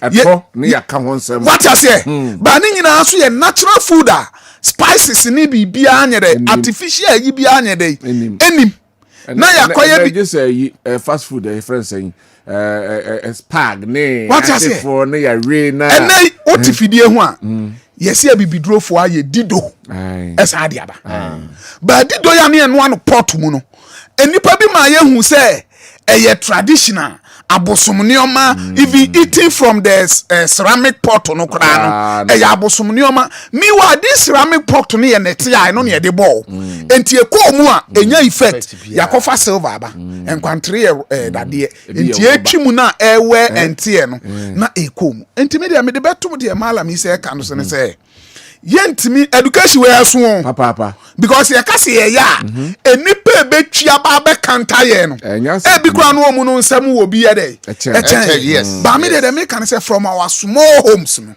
we should go back to our tradition because me kai Bishop Akwesi Sapon book bi Emeritus Bishop Akwesi Sapor book bi ena na wo kire say amamre ne nioma na ewo ho no na ye de boy ho bai edi enti na se ote akurase a ensu a ye sanom no keodi ensu na ye sanom no ye ka kire wo se denkyem edam enti ukodware mu a obewe ukosi nioma wo nsuo no banks a denkyem no bewe na emom de wo kwa akose nsuo na ba fie aba ba no de se denkyem no nyede ni nyina ne se wo dware mu no ubetima gya anan agum ubetima donso ebi kura skin disease bi ewo ho enti ni kwa se wo dware mu na wo pollute nsuo no ono boku na so na ma ye hu se ye kwaye dodo ani ese na nanom kwaye no most of the kwaye na the sources of our drinking water enti ese ukoye afuo wo ma obehia nananom ukobudua wo ma obehia nananom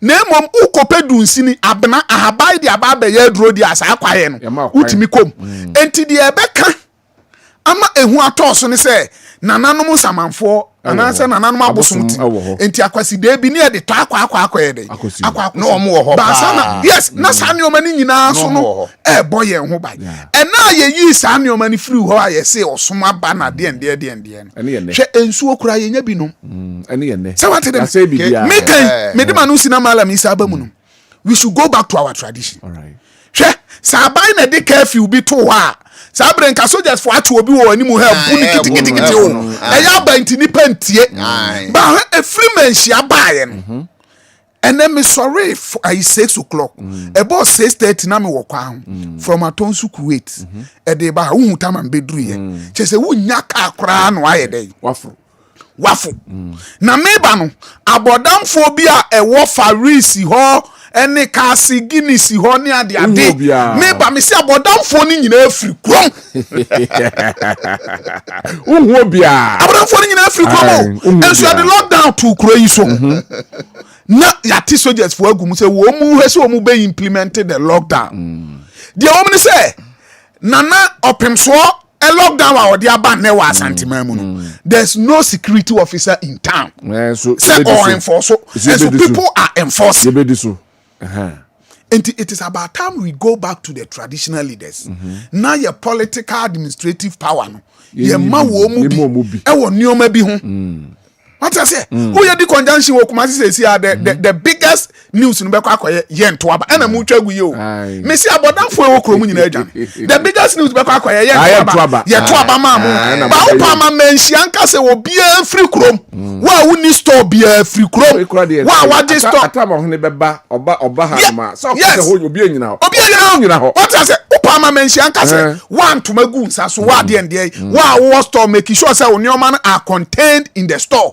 and farmer payment so any ade na yenhwe see ye be here city guys as atua wo mu ka mo implement anyway KOD so that is it madam KOD observation bi na me ye yura the tiye awo ye and I think say a high time say yen famra bontina nkrofo hu say me right from primary school na ye we teacher ni bi a friend bright chief se ye twi no na me twa 10/10 na Asantefo no twa 8/10 just on tiasi na me ka che bright chief say sa black American na black African na oti American no na me uba yem na me hia baako adan ya wo ba wo behwehwe ni nchi we free America aruka ba wo be just okra ne bag wo se pe narration wo ha wo free wa enti wo ne me bo sa me no 20 I think say 14 one wa for me Uber 3 days ni enam menene nam 3 days just say you ni chi o ni ya wo se ba bia oni nkomodie mu no hu se no I know tradition to wo se fami ko ba bia mamre bia wo hwe ba bia wo free ni nchi eba me de bia maka ye ni ba bia akoya naturalize oyoko de she konkron pa meti ha ena me ne wo kase malam na kasa do oso oyoko de she konkron meti na de otia na mpe wo dia de me Kenya kosini se otomfo osai kire sikadwa ana ehimfo na aka no esai kire no na ni san mu no okase ensuo mu o ewiem mu o na Wednesday no BBC ya ma yani anko Exactly. otumfo ne sumu no Tuesday na nsuo ni toye no na kwako wie die otumfo ka se mimi swan mu no se ensuom se ewiem yanka se ensuo tonti no wasore yejai ensuo no mu ana na wo kire amamere fabra ye political cycles. Are you? How many of us? I like that. I like that. No, I bet you Quran. No, I bet you Bible before the committee. Now I swear out. Wow, what you know to my old cantro. So it's not a program happen. It's one. I didn't mean you so no yo. I didn't mean you. Hey, what cut me do you who I mean yadi? So no not here in a way. So what would the difference between the truth in tradition and contemporary politics? And what's who that difference in the there's a big difference. Eti danu na me draw me man attention me say ensure ni beto me money kopa baby dem say hey mom na mumie nyina na opem so no a wo swan eka say ensuo mu o ewia mu o na ensuo to anu ogina mu na oya amamre no. This is what we need to drum in the ears of generation now omo ba no. Asebio Gen Z for no omo ho a mete papa say the ba no kra de achaye o Gen Z say Bronia okay black American ya okay ebi kra ya abrofo the biggest tourist in Kwabena East. Enra so enra obroni fita na na ekire ohene eche na ehye no ase broni fita o enya bibini o broni fita ena na o kire ase eche na ehye na ede kotoko na aye broni fita ena na mehwe na say yan ya tie ye nim obi tina bro kire ena wo kirem ede a kire ye tegana ha. Abrofo no ba adanwoma se ba man ntonso tourist center de omu kan nyina ne say they feel say they are accounts nto oma ba be account name ukwa adanwoma se ombe ka kire the biggest source ebi waka ma no omu nyina be pe account name enti ye hwe da ye de wo wo kan Monday wo yo ba ye se adwoa na ya mo ahu wani swadi hunu enti se wo se e ma wageman e wo se e ma osewa e wo se e ma weya kwatema na omu di ayede e di account ho na ya yes certificate and ultimu say after getting the local or the account name no omu kwa omani ade Brony B was about 92 years oba adahoma se obese sanidi a owi asem okan say wa fulfilling a life purpose say the owu a onim say wa hunachi Obroni o. Enso e wona brochire o. Obroni o. Keodi na enra eno se ohwe nhihye bi koso wo ahemfie ho. Na sa nhihye no eno so me pese me chi nipa adwene eba so. We are all doing analysis. Ohwe ba bi otumfo beba betena no a na ohwe ni nchenyina ne asiesie ehemfo no minim so hu amahene no a Kenya se hene heman hene me pacho me bowe aka ho nkuranza hene pacho me sisu bia me nkuranza hene obunyina me sisu bia bia nkuranza hene brekum hene ahona me ko gina take me pictures okay ahona me gina ye me wa mo a me postu ye no so mo te de me postu ye na sia wa mo a o se titifo no de wa no mu si ye omo ne ma no Uji ho unti ase but in cracking the omo ye na se no a puzzle eno na broni ahye colors hwe me tuwe boko ena me ancestral home okay me mayo ikuni for o te de me kan no me se ho na ye de my ancestral home Ashanti region for wo mu ancestral home eye Mali conquer free Mali eba Songhai empire de bia me hwe Ashanti region maka che me bra wo fie de ye mema ya na etin fie se na nanom anu omo ye migration no which means say who study social studies just common social studies yes one be so no omo hwe asase ya we de enkoyi nemre ya nim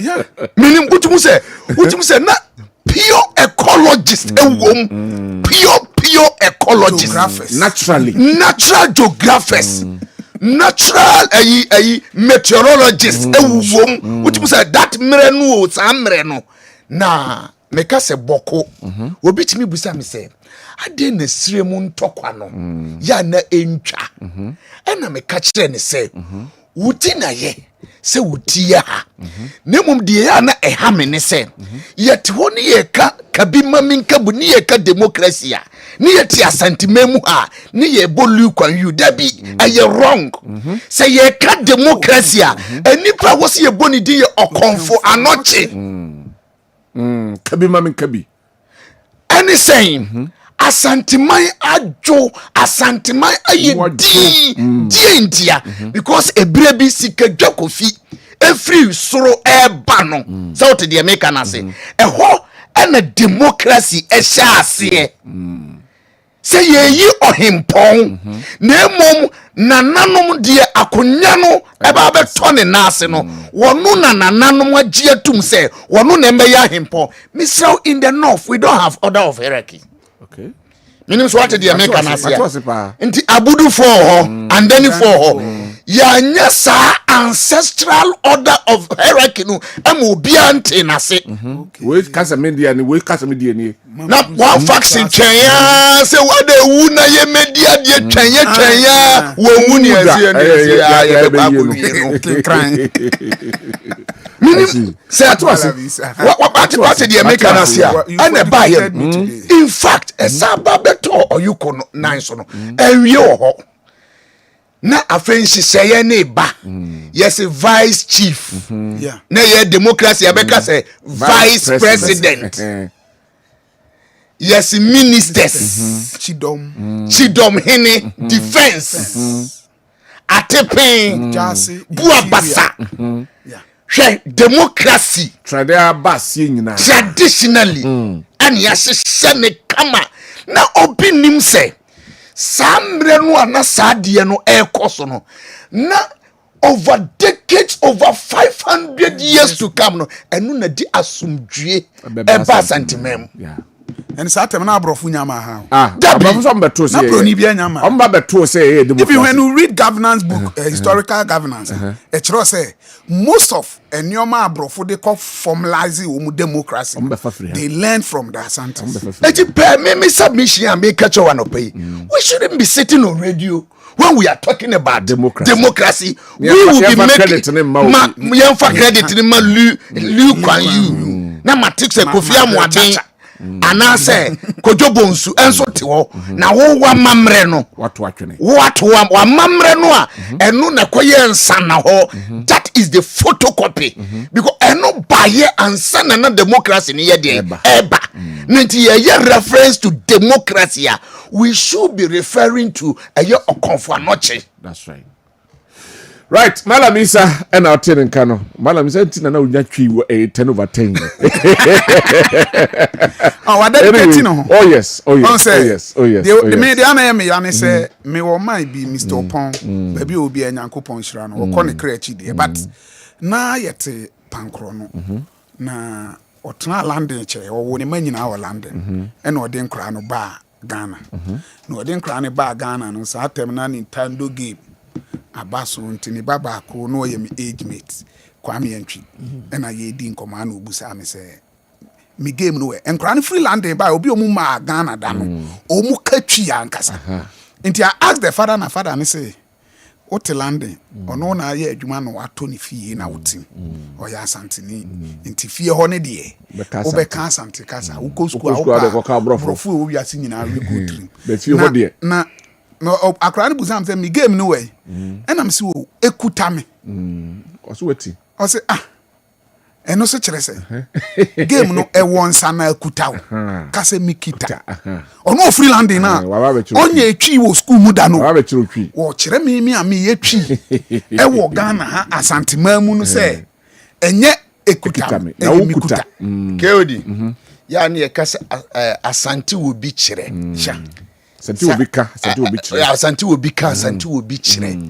ya me ne ye tena zongo ho ye tena ne parliament ya me try say me twe o madwene si ne ma bi so am say na wo ti boko wa twintuo uni asa wo beku no wa ni no kure because asante wo bi kire asante wo bi kan ye wo ba bi a friend da gomba line Yeah.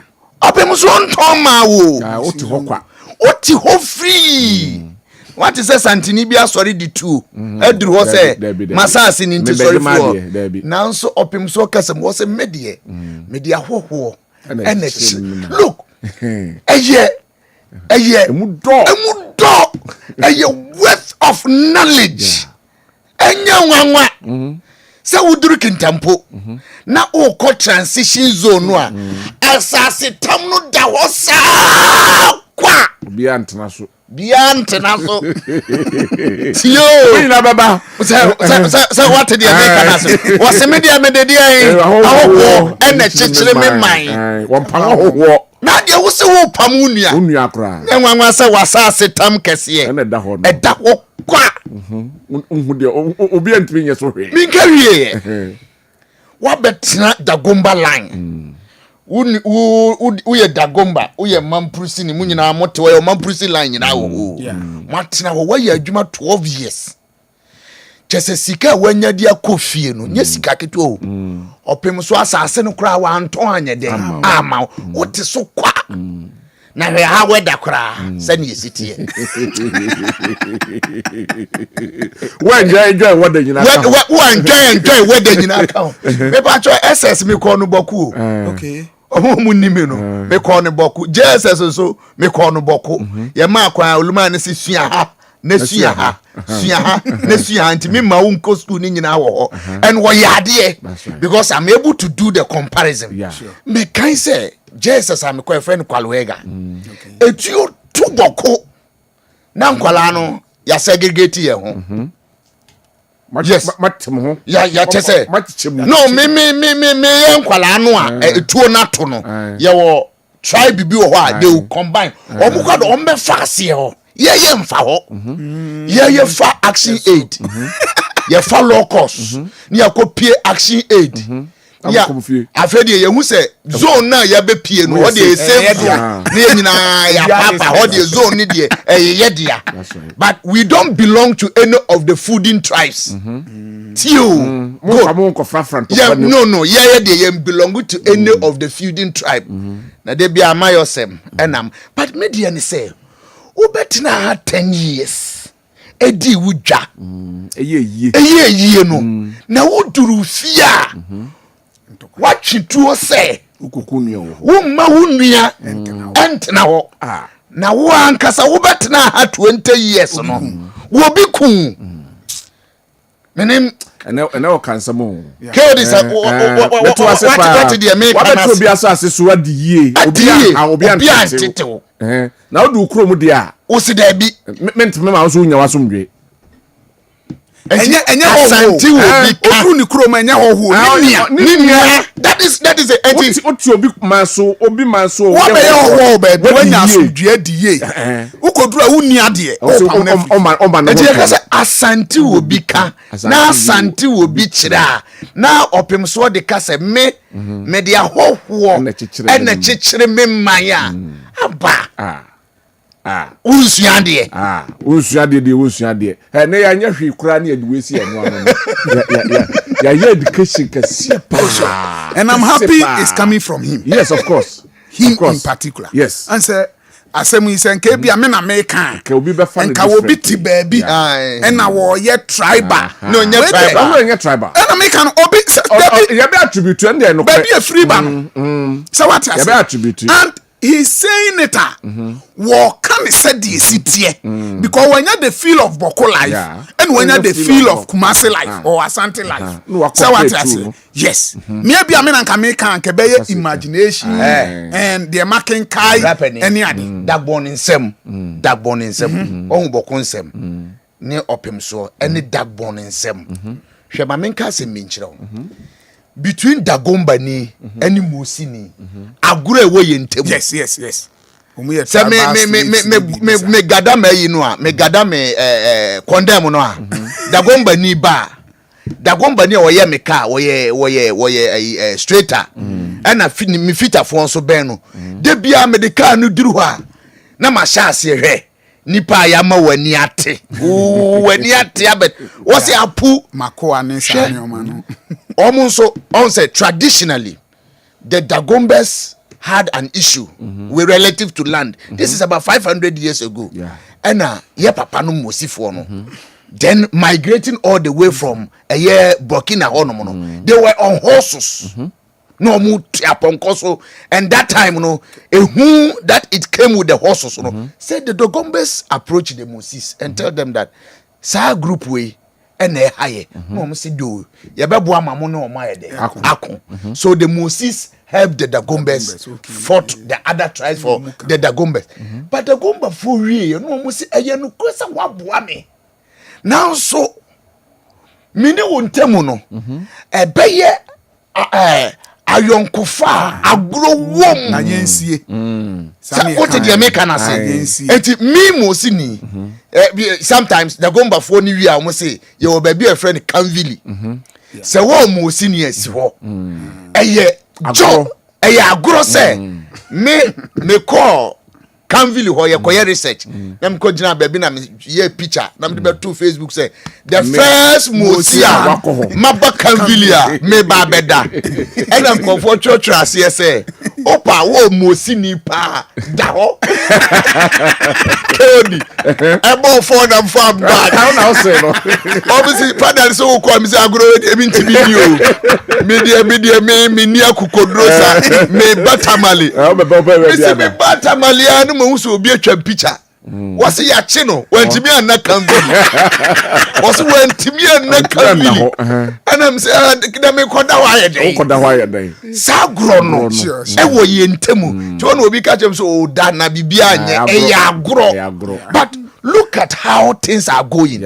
But me the American say the bia ye ka uba santimemu a ade a make nyina ne say one me ade ha me pa one yes a culture na ne ka ye ho ne yeduane no ke odi na say BBC in fact Okotech hospital ke odi nkwala omo eda pressure so ombeje eduro no doso dodo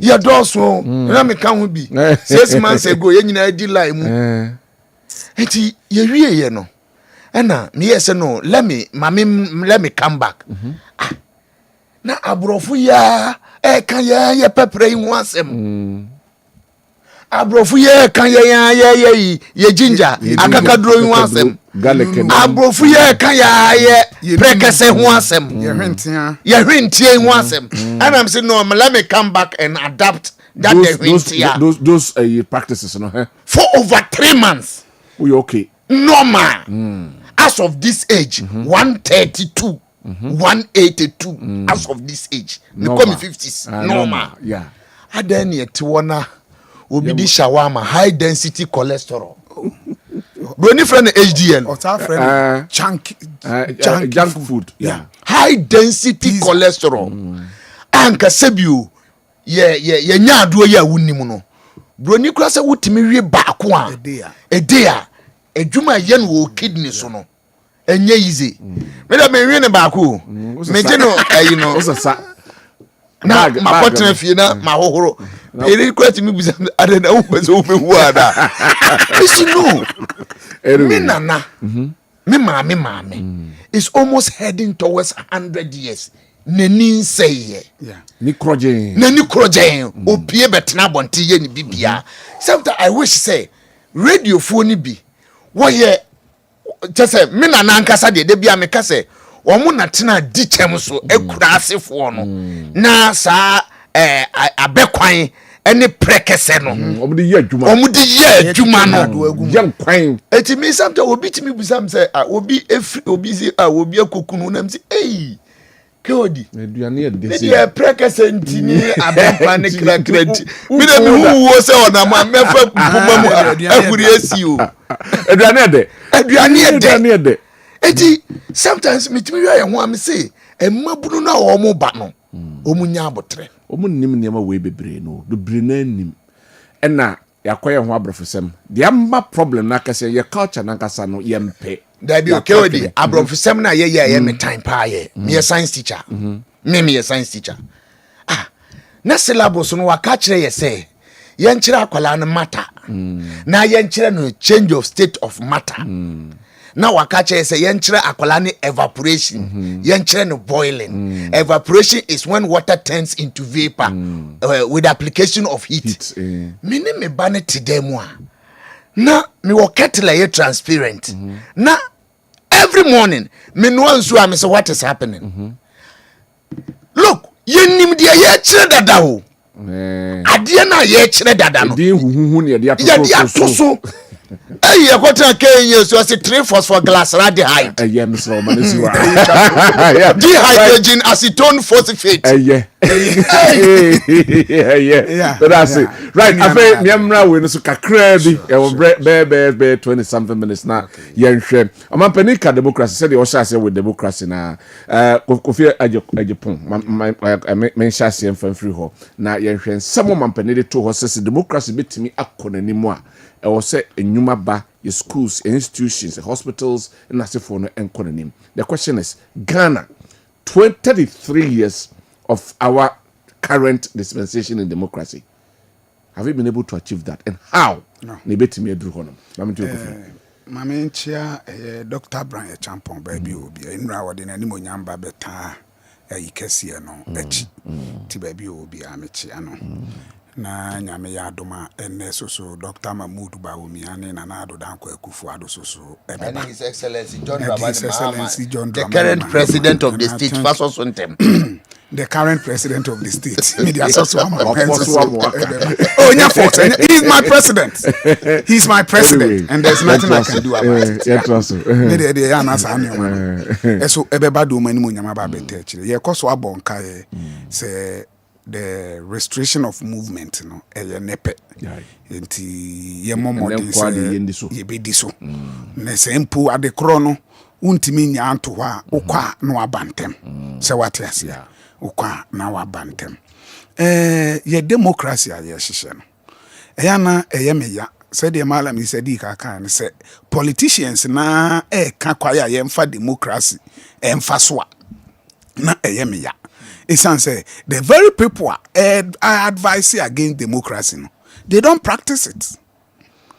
Ye third topic can be discuss here no.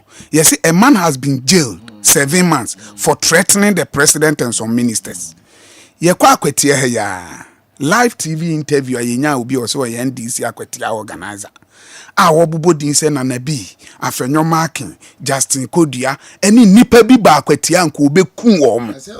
Me pacho ene ebesi ne yenti se police krompa cause on arrest. So ma china a charge no de court. Omo de court. Okay. Da bi no ye you chairman Azoka. Oh okay. Chairman Azoka ne ya che no. All right. Yamani bill say at appropriate time. Oh yes abronya me support atem didie. Yeah. Abronya didi obi atem. Yamanu this misdemeanor. Ba ye manu remand. Se onkomra oba ye kra sa man remand ba ye papa Azoka e ka se afenyo Maakye ba ha enka ba election be ba ne constituency ye invite no nya arrest o ye invite no okoye no ya grant ni bail wo ye dey okofie se ya wo mra court but obidie won eti democracy na ya ne e ka no e ya ne e free say ye refi say democracy ni nyina is about the rule of the law. Na de ba ko mi hu ya me ye mu hye me ye bra panyini Martin Pemu ebe kan say the attorney general is stepping in for the release of Abronye. Yes. Because court of competent jurisdiction and na ye nyina ye susu say wa remande Kwame Bafo Abronye. So what you say misdemeanor case no Eyana state enimusa and no ya punish wa ye fine. When you enter na be awuko J terms. So what you say? Attorney General wasn't part of the suit. Ye de remande Kwame Bafo Abronye. And Attorney General kwa step in say maybe based on the judge na some no kind free this minimum no ho ebeka say or a threat to the peace of the nation. And to a threat to the peace of the nation. Chairman Attorney General me charge no. So what the metro? Okay. The only charge a court ebetimi dia mo be a contempt. And yes, as a judge, maybe I don't think the Attorney General, but no, he's stepping his bound. Enti, Mamin Remu then possibly, Enti, Mr. Medrin say, how many cases? And a judge, and a court, Attorney General Abem. All right. Okay. Abem influence the decision of the court. Okay. And when the mammy yamushim. Me pato won baby am free ban. How many cases na court? Attorney General Abem influencing the decision of the court. Okay. But that was what we heard. So say you me kanu. Me say me tell you no. Me can say no correct. But me say me tell you me yamu ye dey. Me and so many news platform join news mu nyina ba say obem. Say what the metro no. Enti there. So man panyin kan democracy. It's not about schools. Yes, ehia. It's not about hospital. It's not about jobs and name of the fundamental basis of the rule of law of democracy. A rule of law. And here she say, the rule of law no be juma irrespective of any power. Right. Yakwa yo waso yakwa abrekumanov. Any power ekotu ekobun omu league politicians or the opposition side. Yenya some politicians na boss amrantie no ema yenya the national officer of NDC cross so amano the python the bear of the 5K men near the we took it as a joke. Yeah, be kwa kwetia na police be catch say some have been arrested. Ebesi na yente say do ma court. Udo yen centuroni. Oh say you charge omo amamo ya convict omo mutua 6,000 each. 6,000 yes. She saadi we ya bi na si wo Kumasi High Court no. Abraham Rantie bi Bowura High Court. Yes, me say is from my party. Yeah. We want to build a nation. That is what a nation should be built on. We are building a nation. Yeah. And you better na hayen sama ye kan santi da gomba ni ade ni nyina. It's about the nation Ghana. Yeah. So ebi na si wo Kumasi Court no. Na me no o kokan na ye say MPP ye bi equalization. Chief Justice asamo kokan ye say easy. Entiana Busame who say, are we applying the law or we are staging revenge? Me patrol what you say.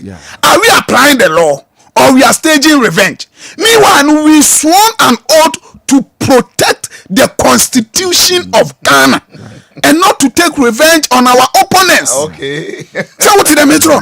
Intimidate. Yabesre. Omampanyini sama okano wo ho no na ede e kire se wogitum say we should live in a democratic world. Say what you say. Yenhwe say the institutions will work. Na institutions ni work ni yi ense free mu no say ya baya yete so a we are accepting everything that the institution is bringing on to us. Eya nenye ye call system nkwan upa e bi kura ye kasa me say all over the years Ghana Statistical Service in Nioma they manipulate figures to favor the sitting government. So what I say upa ma e bi a Ghana Statistical CEO director emfa inflation emra at the right figure say na tie ye benya ba mu mpanyimfo e be tro letter akoma ne say wati me wa also nya statistician no by be ka kire ne say wanya no wrong no say wa me correct to the ya ka kire ne back door na adwuma be boni sisi madam Godi sani o sika ye no me de bia maka Miami Olumanya wo me ope na oye politics kakra one time no sorry free na oye headmaster ewo ana nkofo timikas ade wo brofo nam so no my dad no oye headmaster okay ewo me maame ekurum oye fe ho bado anopa bi no sorry say okọ akoye bokunto koye o ye ho no mbeka che say yeku Olumanya no ye koye na ye koye na chese de ni de ntimi violence yana me so but ohu minu yin sema what working afenyo Maakye na ni Kessem o ka say though during our time there were excesses. Some men do man so as no defend the constitution. Minim say what the American as a human institution. Me two way. And na kra de me pan mu aka. Abrante e friend is Mills. It where we are kitty me dadem me kra me dwa brabo no na me dafie o se kwase asori just agro say no si canon me no agro no. Concurrent kwaje appointment letter of forestry. An opposition party. Yes, an opposition party. It's a mess, yeah. Man for application and come and yewe. Ampani ampa me fa kaya so me kuduru ha. Appointment letter ni. Send no sika no. Ye maame ko ye supervisor one of the forestry seedling site. Ye raise a lot of seedling. But enkrofo bi be hu se me NDC ni. They made sure I was laid off. Say on kagana ho. Nti ye you free ho. Me say so we end this ni. Say me me colleagues are ye kwa adwuma. Ye say uniform very ye kwa adwuma so makatu ya ba ye samle no so de. Emu ye. Emu de. Emu ye. Obi be say osi sada ni jida de emu de. O say na emu de pa. Echi ye adwuma be say 6 months ye nipa miensa bia asa ye wada political affiliation no. You see yakatu ya ma. Political affiliation. Opposition opponent. So when I me use me connections are ye wo nyina na wo mu ana ebi asaba na se John free mu no kra de na chese ade na wo kra ye pe wapam nipa ono wasi peg ya wasi peg ya wo me ye mpam no won na free mu no ne wo hu eti sa me ya meti hei se enyanya misura minimum crowfo bi wo ha they were in one sector collapse that sector ran into another sector ya ma omu new employment omu so ya ba power you omu ji akatua papa we could have equally ya wa brother be friend in Nayaz on why no so church articles expose MPP for omu just bibia me I don't share those posts. I don't share them. Me hu am say ono so ne conviction no de ye no. What ya can about NDC? Say ya society no. Ye kopie baby a. Me ka wantwi kakra na si eye enkrofo bi ene ebia ye friend say eye hawa kum sintem which ebia company for ho anko mo makwan ma ne nyede enkoso but what ye wo party die what the state apparatus what the kamumuntum asem krofo atade Emma, ye the state attack womo aya waso west wagon womo no mo yesa no. This were not just mere confrontation between maybe a nipa mienu bia mintimu so your party used the state apparatus security.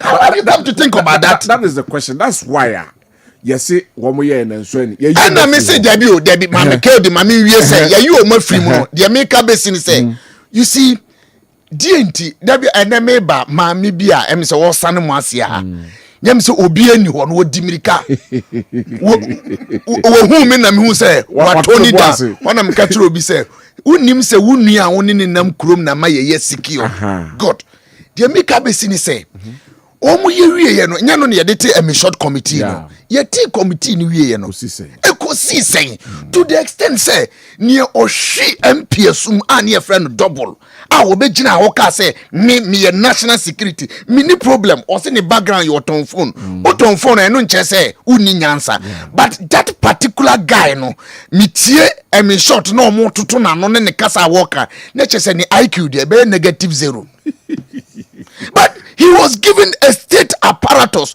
to perpetuate crime.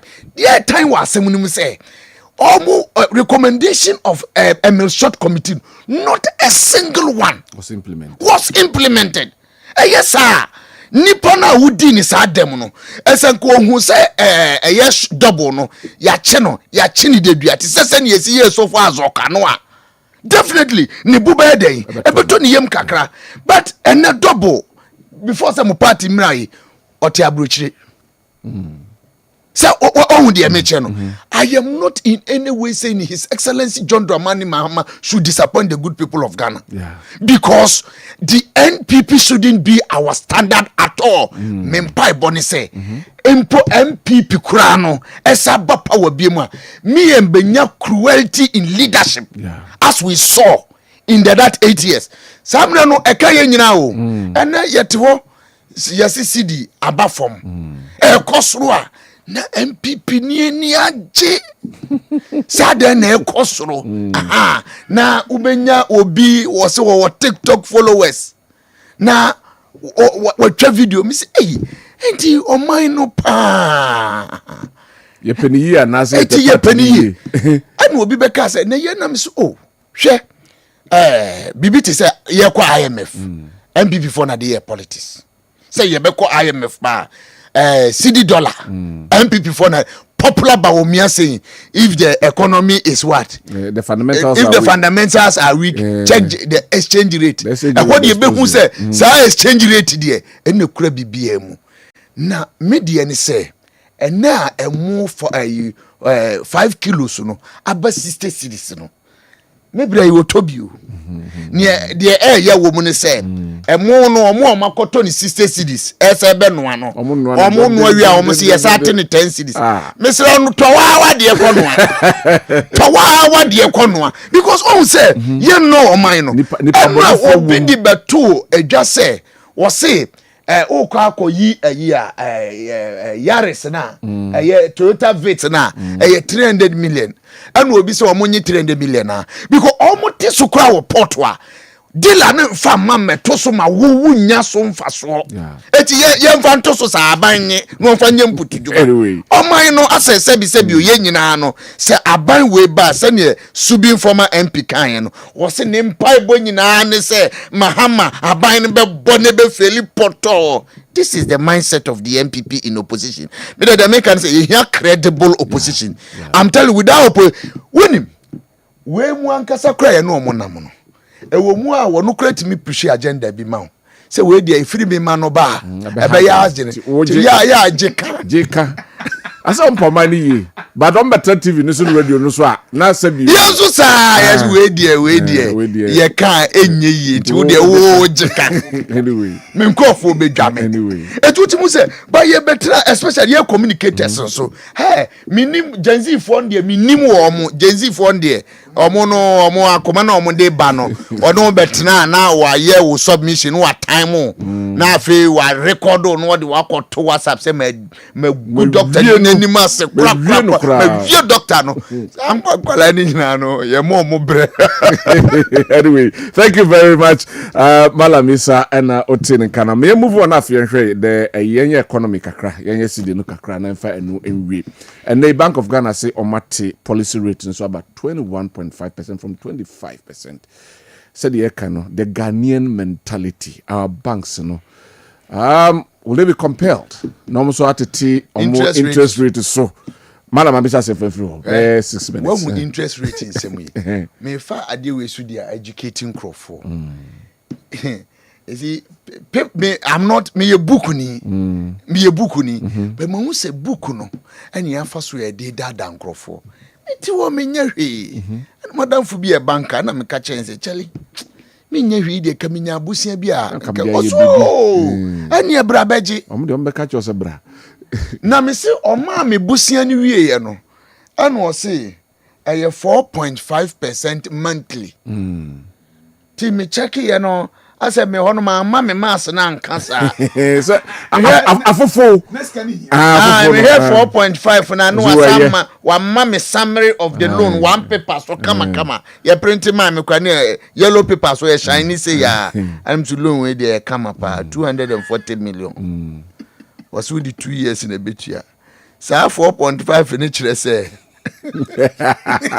me say 240 million me no akasa 240 million na just say me ntua wie no na matua almost over 800 million and you remember penny no na why ye per annum no ahwe ti fa 4.5 and multiply 12 na RMC say mewu na me say nyahwe imagine de me yire me ho de aye adwuma de etua na metua ya minim se sa mre die menya almost 700 million na matua ma omo eti kakra okoyi free ho ti mi kwa koyi kodi ti mi koyi kakra na free ho ma business na me di wura mu business na ba ye me dia mi draw up statement ndi wa hakora ni ye print mame esika no almost 80 million penalty for late payment and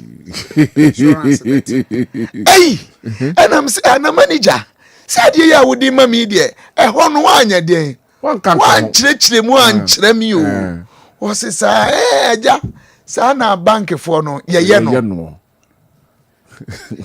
keodi metuwa na mse wo ade na amode maame no ekotama besi mu a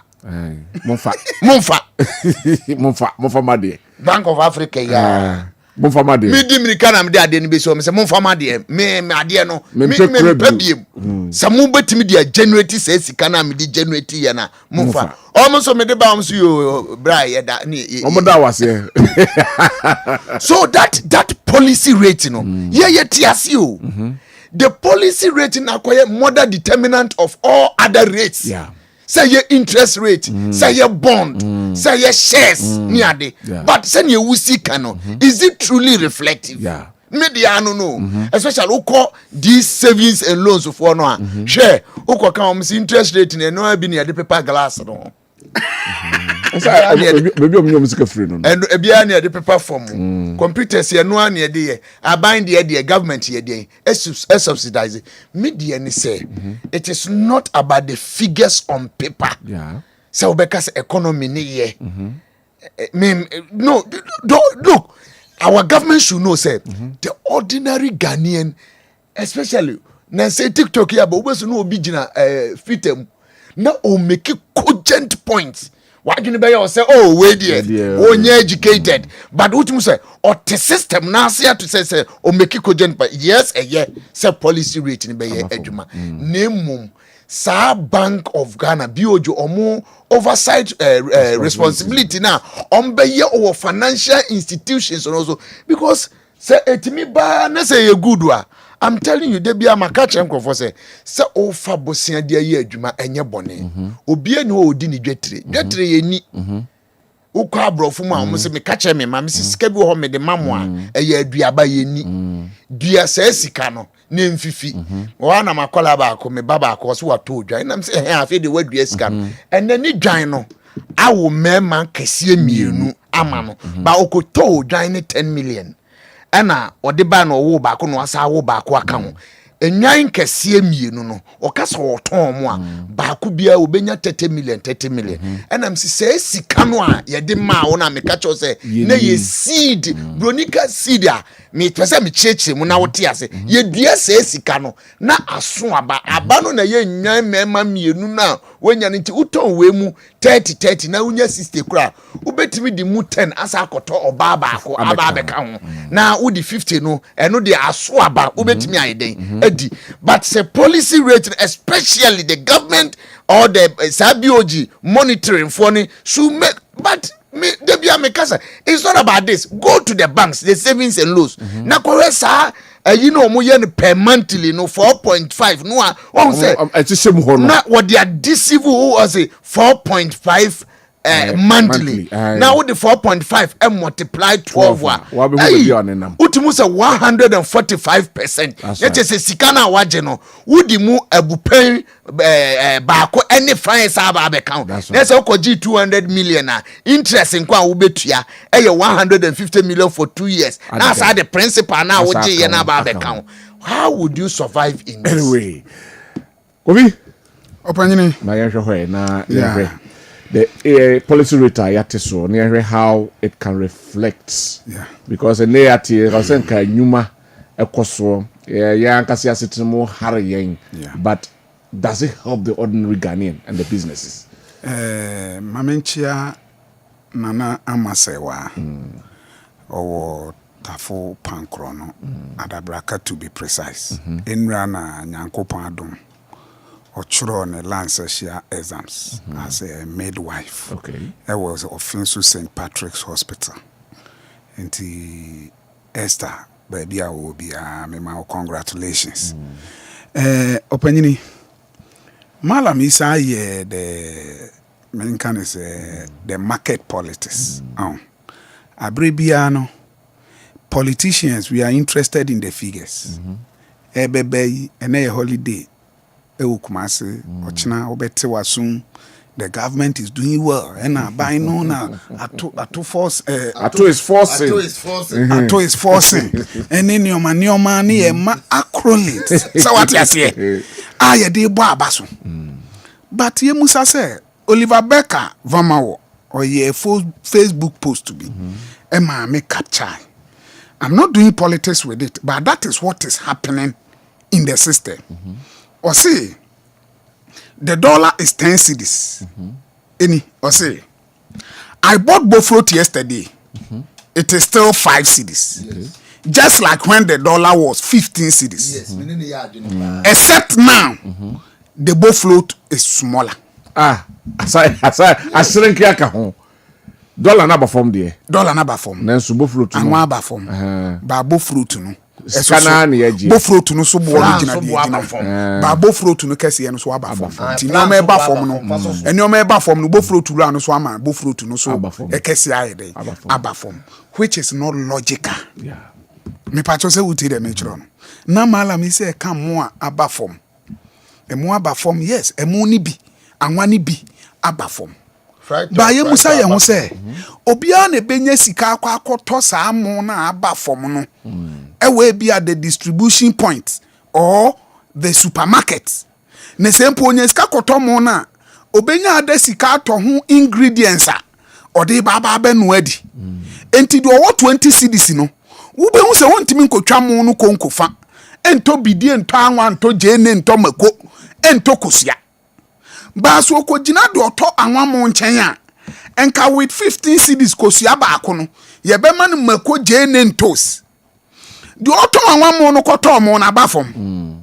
But no tea no dear what ya and what? That is the problem. Yes. Name champion Adibi. Because my Juma Mayeno, we import to yes, I export to. The dollar came as low as 10 cedis 20 pesos. But Obeko Bangeno, yes, $1 ni ho. You better delay 2 weeks, 3 weeks. After say you will be negotiating with the bank for $1 rate, and they were transferring money as high as 12.4. It's on paper, no 10.2, 10.4. But in reality, 12.4 near there no crown. You have to delay. In reality, when we have uncouth people at the bank exploiting the system. That is the situation. I want to make a say. Let me tell you one thing about me. When we DVLA, me kwaje me driving license. Me na me catch o me so omu nim me. Nansi ya me catch o me say me drive o me so odi ebra betua na Eco Bank. Sam ye. O me so odi ebra betua na Eco Bank na odi betua na ye wey. Me kwaje police extract. Or say for health insurance any 300 them should be no problem receipt them here for receipt bra mami receipt aja me di kwai me ba radio na sa niema ni nyina yiraye ti me ko report wa kire abas se eniema ni yiraye no me koji police extract no ye ji misika me ti me mfa ma no receipt ni afedi obi a say papers de kra ye de ma extract na em say yeah. So here do you blame government? The issue is that it's somebody's oversight responsibility. Yeah. You are lucky. Me quite me driver's license or agona. Me call yana ma who say me MPP communicator. And the mayor ebeko so habi and I'll bring it on air. Me call me dika no mudi nkomo busa wo mudi ni ade. Ansa na me be yi me ho adi a kire wo. Ye mu so say na kwanya me manya me te ha me kasa yi. How many people will get it? So what did they make on? And to the American, I'm not doing politics, but it is somebody's responsibility to make sure say dollar obeji yeno. I say yenya Bank of Ghana krompa or catch say the dollar shortage in the system, you know, is as a result say banks in BG dollar no they come out bochi for your business. And to Bank of Ghana no dollar now would demand be at the commercial bank no. Akunta be no bebu chire wa wo say man bi so omu nyoma dwuma ye that is where I am coming from. Yeah. Inflation about from. Ba nneoma bo nto mu no kwa na eye dey. Echo. Policy rate about from. Policy rate riba be from. Uba hu say wo kwa akwaje bosin a. Ye bi kura with the policy rate ni ba be ye adwuma. Ba what the charges be ba be kika hu. Unkomu no na need the old policy rate of 25 no. And one that so down. Monitoring and evaluation. That is where I'm coming from. And until I make say adie bechi ye be bought the political figures in abaso. So what the reality the job nankasa no. Yes.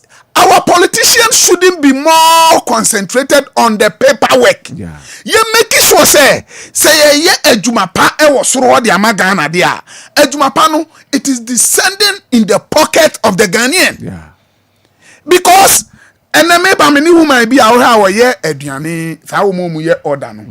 And was ye nra mama kroma mama meto anwa. Manwa metoye de all kind work catcher ni pakro ni say he said the anwa ni born there they above from 4.5 now so anwa no quantity no gallon no so no esoso above from for all you know no from the manufacturer no amount ebe na mu nyina ye se ya won panie chuku ye van chukin omo wo panie tia bi omo de wo mu so ne basa o wi anu aye ni say na ube blame manufacturer eno na me kiro say it is somebody's responsibility e mo asema ye kan Ghana Standard Authority e ye na adwuma say stock ra man ke e ton ni o man o e na adwuma me wo mayi ni bi ho wo scale ni bi ho o ba no baba be we me ya no man we enu very good me wo scale it one say ama ade de kire nkwala wo yes sadie we nti no say among most of the rice packages no they are doing it in rubber package which also has wabetetia no okay no my ntutimi chuku ba botton de uchuku wie na wo de ade ne fa ho a na afa obi ahu se why dey enti ye de kan say enioma eba forma yema nioma so nye dey inflation drop o enso minim say within the last 3 months wakotua wo dai ka inflation drop but minim say the last 3 months wakotua wo dai ka 1800 e dai ne kan no e bi kura double a triple when you for aye dey half of the old price aye dey aka ho meanwhile inflation so ye dey eba form per the figures enti yes politicians no said the Malam Mr. Shasian, we should make sure say whatever achievement are you achieving on paper no, if it is the real achievement of the state, if it's the real figures of the state, then you manipulated there. You say the enforcement agencies in institutions in so no. Ebe se be dey, ebe ye adwuma. Brapeni me no okay odi. Me betra mu studio haka say. Me mpese ye communicators na ye de aba beto ho ye say 3,420 nkokonkedenkete ya che na adan ya me megimbe ka no radio na omo ye omunya nkokon no adan omo ye nsamanfo omo ye hwan na to omo ye mu enti wo communicators no mo megi nkokon ni bi oba betena radio obehu se de obeka minya 5 minya 5 ene makum 2 are I save me 100 cities. I know 100 cities. Obi so antimasi, obi antimasi. Now what catch me say? Who the program by a friend no? Your friend say apprenticeship program. Adanya. Ye kofa tailor for me nim tailor ni me ti wo me nim tailor ni a me communicator no me nim tailor ni a wo ye beneficiary of the apprenticeship program me be cancel me ye da be ka o kan crofo so mo nte wase se me nim tailor for mienu miensa enan bia one day before mo enkwala wo musu adwuma wo mo honi we mu na jomahama etua mo se bibia ekoso boko intrinsically ubetna ha asam no be pusu apie firi wano ho aka okwaka wo bisi buoi die ntina wo kasa yes national innovation and their program free communicator na busa say na innovation nepono akosi say how have you been Thank you very much. Etam Naso. Madam Alavisa said, Amada Kofi Japan. I say it's a wonderful. We had a wonderful time, and you may say appropriately sometimes to come. You be shana for your said in Como. Yeah, the morning show no, but you know, AC high. But come and share. Na yakwa akohwe de ekoso ewo menhia na ya be comes by kind courtesy of Balm of Gilead Alternative Clinic and omo eso yasene womo eka ho bi na yede menhia de ekoso ho no yede ebremu enye omonko yasan de ani akirema na yahwe se enei property electronics omo so eka ho na omo edi brand appropriately yebeko na yakohwe de ekoso menhia ba yemfa nkratoi na yemra yeba de akachire no yede beto aso edi amamo medeni Kwabena so Dankwa yebeda the morning crew ase ora Kofi apia na afi malam yaya omo eka ho bi technical team no enso boy chidom dendenden sabre de yede din ekire menhia yeba sesia. We'll be right back. We'll be right back. Gotta pay some bills. The luckiest everywhere for everyone. Afi beye de mentin kakeke minni mankasa if you say the luckiest season 3 asayaba. Afi mami chew ekwan a wo so nye wo ticket but star 712 hash na di ehihye no so to wo ticket ana se ko internet no so na bo theluckiestafrica.com se bia mia community ticket no so na you wo lucky number wo betumi so ama system na eyibi amount share ahia wo pese wutua every 1 Ghana cedi kosi 5000 Ghana cedi wo betumi mpo ato ticket